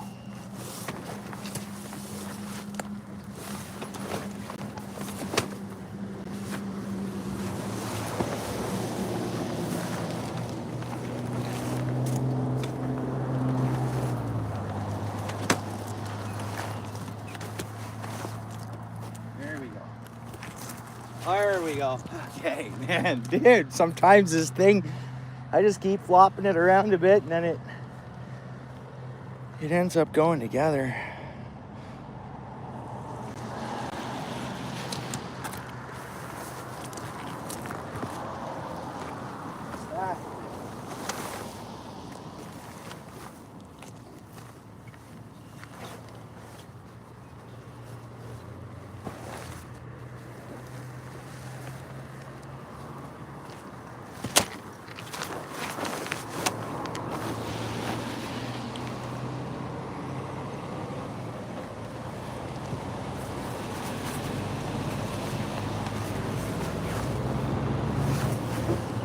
No bites on that bobber. The fish slowed right down. And I do want to go cast for a few pikes, so.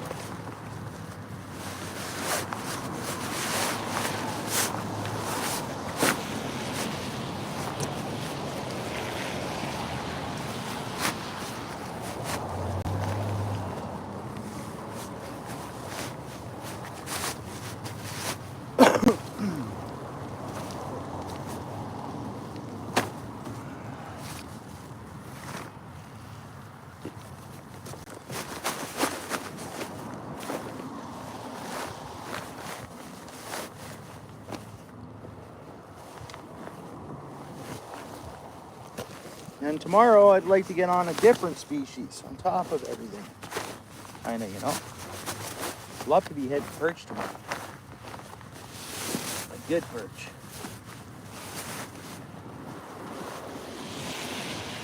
You know what? I don't need to put this all the way away because it's soaked. I can't leave it. I got to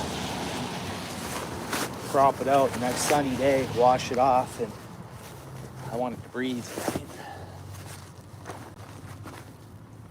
Can't stay like this for the rest of the summer, that's for sure.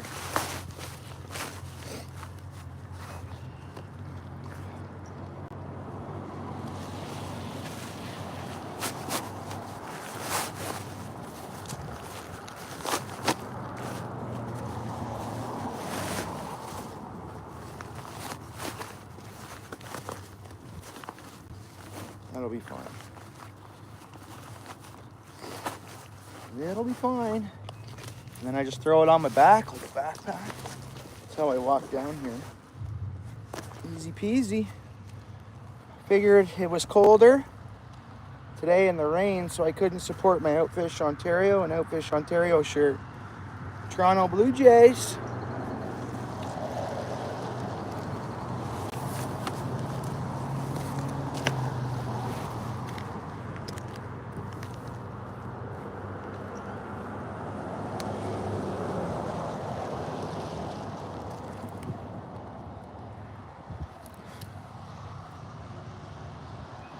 There we go. All right, bud, appreciate it, eh? Yeah, I appreciate it, MMK. Yeah, right on, Ken. I'm shutting her down, brother. I'm heading over to cast for a few pike, and then I'm gonna head her home, shower, and all that fun stuff.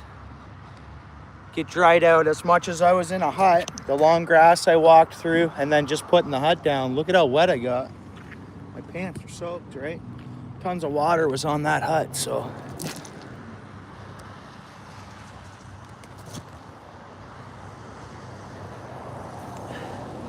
Yeah, for sure, Rocket. How you doing? Maybe we get one more fish here, maybe? And all I have on that is worm.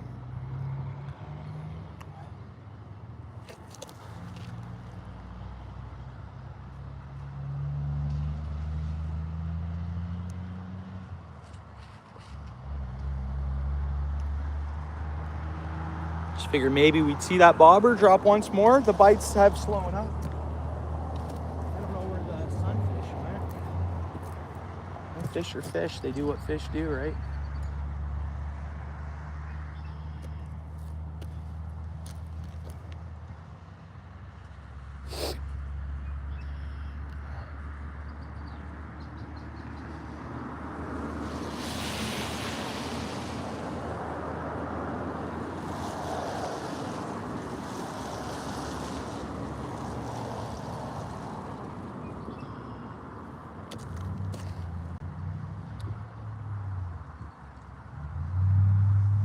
Gotta just keep living, man. Hey, Rocket.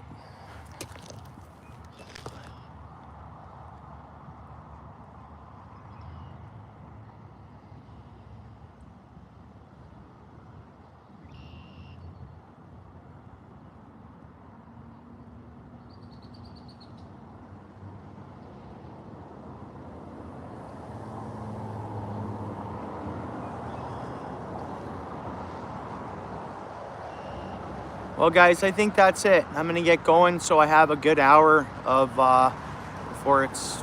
I should have an hour and a half before it's fully dark. Again, I want to check out some pike there. I get 15-20 minutes worth of to keep those long forms up and running there on that on the channel. My shorts algorithm's gone to crap, which is okay. Shorts, what do shorts do for you, right? They don't give you watch hours, and they don't give you, so I don't care about the shorts algorithm. But yeah, my shorts algorithm dropped out. I took a week off posting any shorts at all, and then I posted some long form stuff. My lives are doing okay, as I want them to. Like, good enough, right? I'm happy, good conversation, good people come in here. Not much there, random thoughts. Haha, yeah, bye, bro. Yeah. We'll see you next time, all right? I don't know if you've been here before. Your profile pic looks new, and your name doesn't ring a bell there, so. Hopefully you subbed up to the channel, hit the like, and we'll see you next one, which the next one's tomorrow, buddy. If you want. Feel free to check out the rest of the channel, the shorts and the long form videos. Yep. Yeah.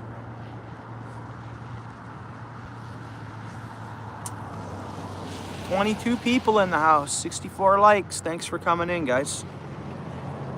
Appreciate yous. We're 212 minutes into this stream, and then we did a 2-hour stream before that. We caught a few carp, a couple carp, 2 carp, and some sunfish and some bullhead catfish. Did you? Good, bud. Good to hear. Good, good, good. Yeah, I caught a trout yesterday too. If I can make it happen, I'll go for perch tomorrow. It's kind of weather permitting and get on some bigger waters.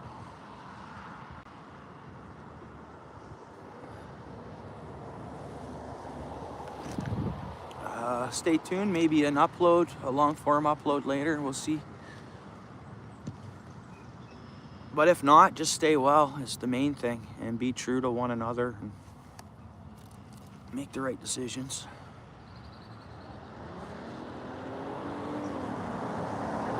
That's my opinion. That's the way I see it, guys. Fair enough, buddy. Yeah, we've got stuff here. Yeah. I was just saying we got a couple carp. So on this stream, it's 1 carp. The stream before, it's 1 carp, I think. Unless I'm completely wrong, but for sure 2 carp. You know, a handful of sunfish species, and then you know, a good mid of bullhead catfish. So it was a good time. We had good conversation in here. And yeah, right on. I appreciate that. Tell him I said thank you. But, oh, there we go. We'll get one more fish maybe here. We just had a bite there. Nice if it was a nice carp to finish it off. All right, I'll wait it out, guys. We just had a hit there. We'll wait a few minutes here. It means a lot for me to stop by a couple of pike spots here after I leave here, so. I was supposed to go to Canadian Tire, but they closed at 8 o'clock unless I go to this other one in another town, which it'll be open till 9. But I'll do that in the morning, or I'll leave fishing early enough tomorrow to. Right on, Rocket.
Well, maybe not, guys, huh?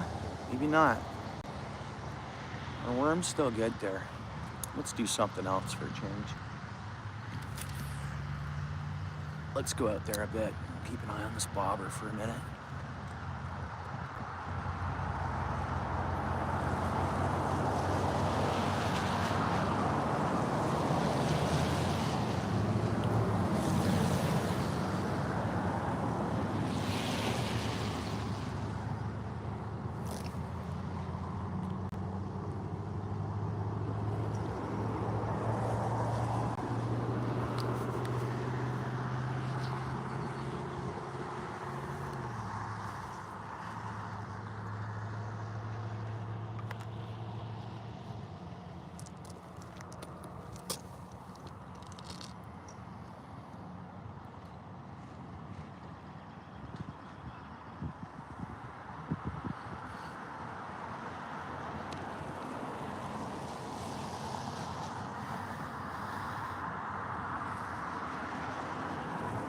Yeah, there's a little bit of wind, but I just, I had to flip it around a couple of times. I always close it up the same way. What are you talking about, the hut? Paul's way? Paulsway, you might be behind the stream, bro. Hit skip to live, brother. Look down, I think.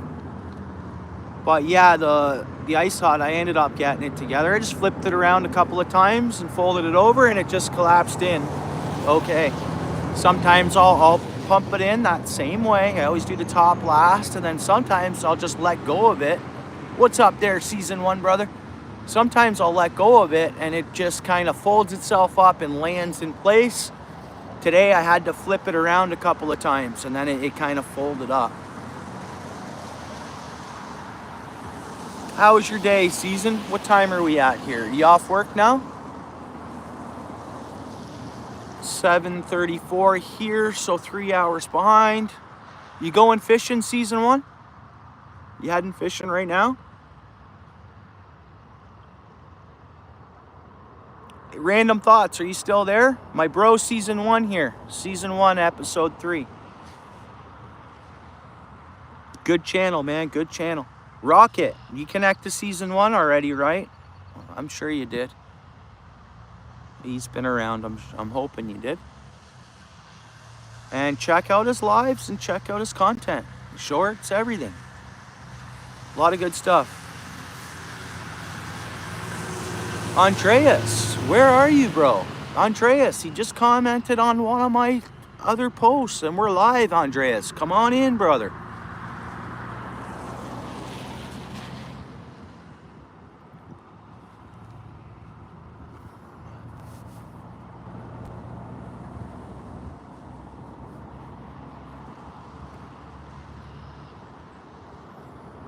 Be awesome if myself and season 1 could get together. We go down and pan for some gold in Oregon. Yeah, brother.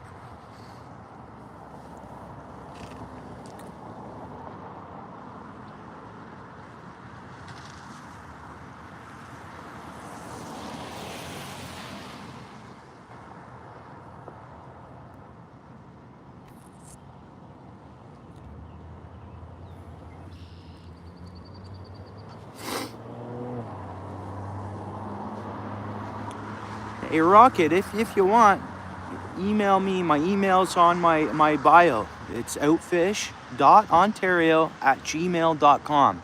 Outfish.ontario. If you want, send me your number, dude.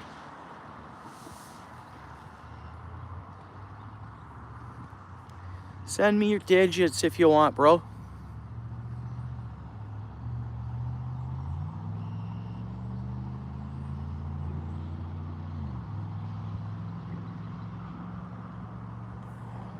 Yeah. All good. If you want, email me your phone number, but make sure you send it to the email that's on my bio. outfish.ontario@gmail.com.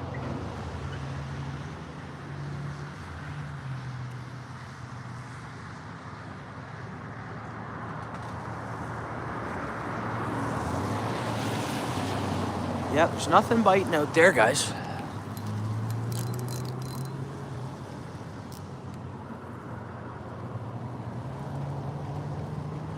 I'm gonna drop this right in front of us here for a minute. Last couple minutes.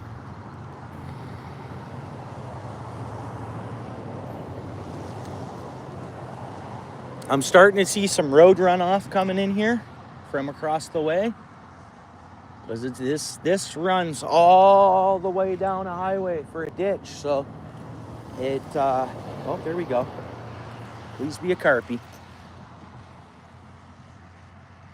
It looks like something's coming in here anyways. I don't know whether it's good or bad, or if it's just some whatever. It could be fertilizer. You never know, right? We got farm fields all the way around me here too.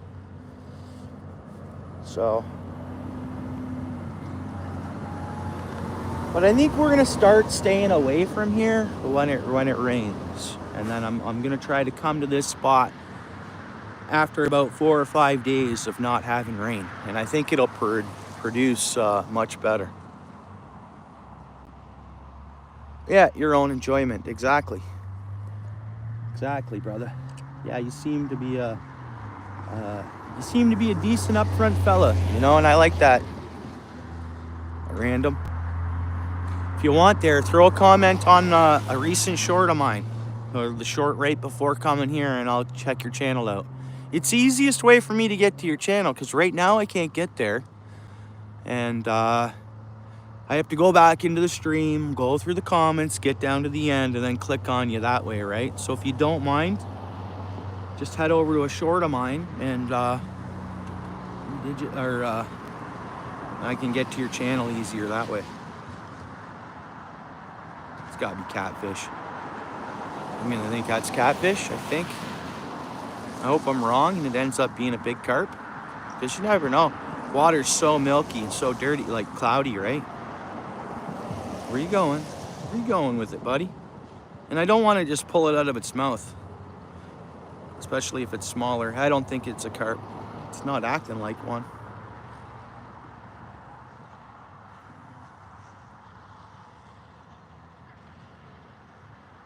Oh, I messed that up. There's a big wad of dew worm there, on there.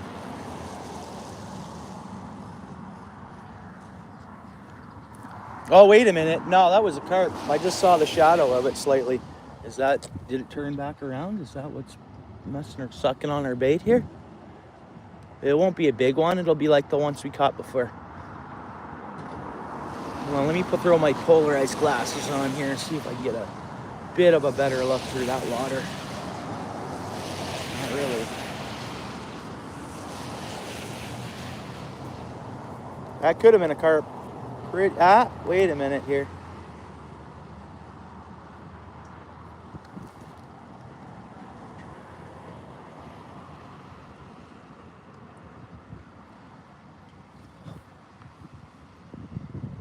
Man, oh man. I don't think so. Bullhead. And it was in its mouth. I just didn't set the hook.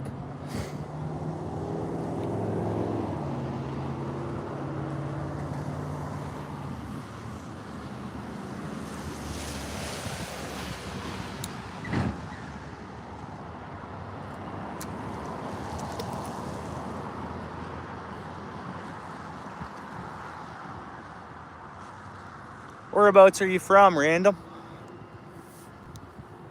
Are you Canadian, or it doesn't matter? It's worldwide around here. But is that where you're Canadian, bro, or?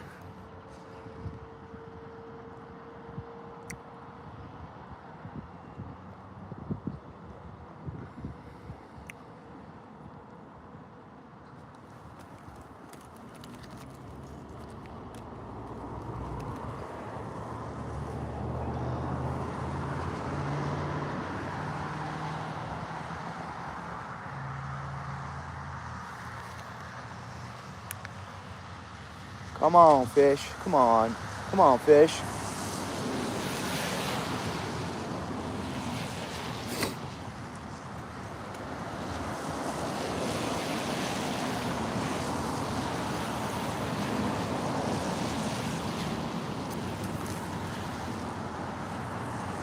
"17 folks in the house. Thank you very much. Just sitting back, chilling there. You're welcome to chat. I get it though. I know a lot of folks. I've been messaged. I know a lot of folks that sit in the background and never chat, and I appreciate you being there. I so appreciate it.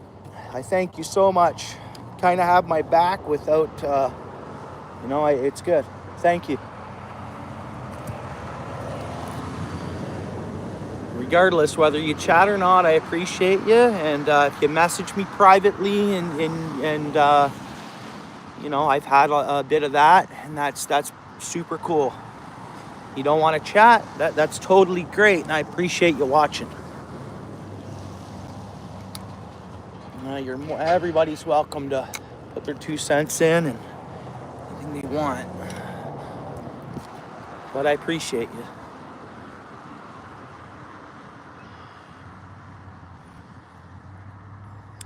Yeah, and B, right on. Welcome in. Welcome into the chat section there.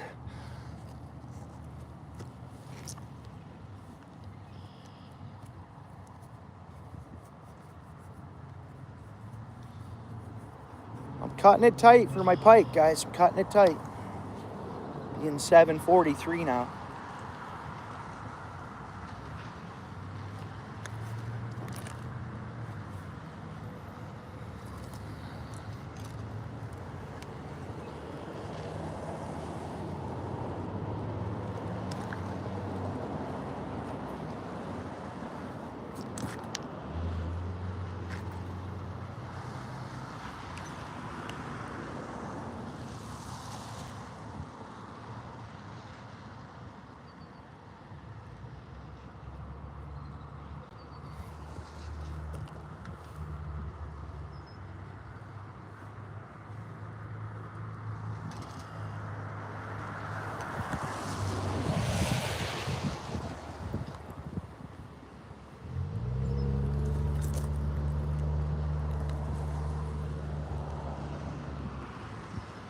All right, guys, I'm going to shut this down. I appreciate everybody attending. I appreciate everyone's support. I hope you're getting out there yourself.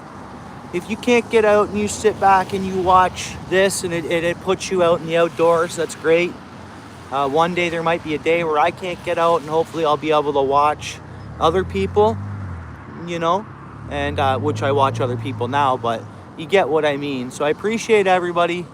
Tight lines, stay well. And we'll see you on the next one. All right, guys? Appreciate you all.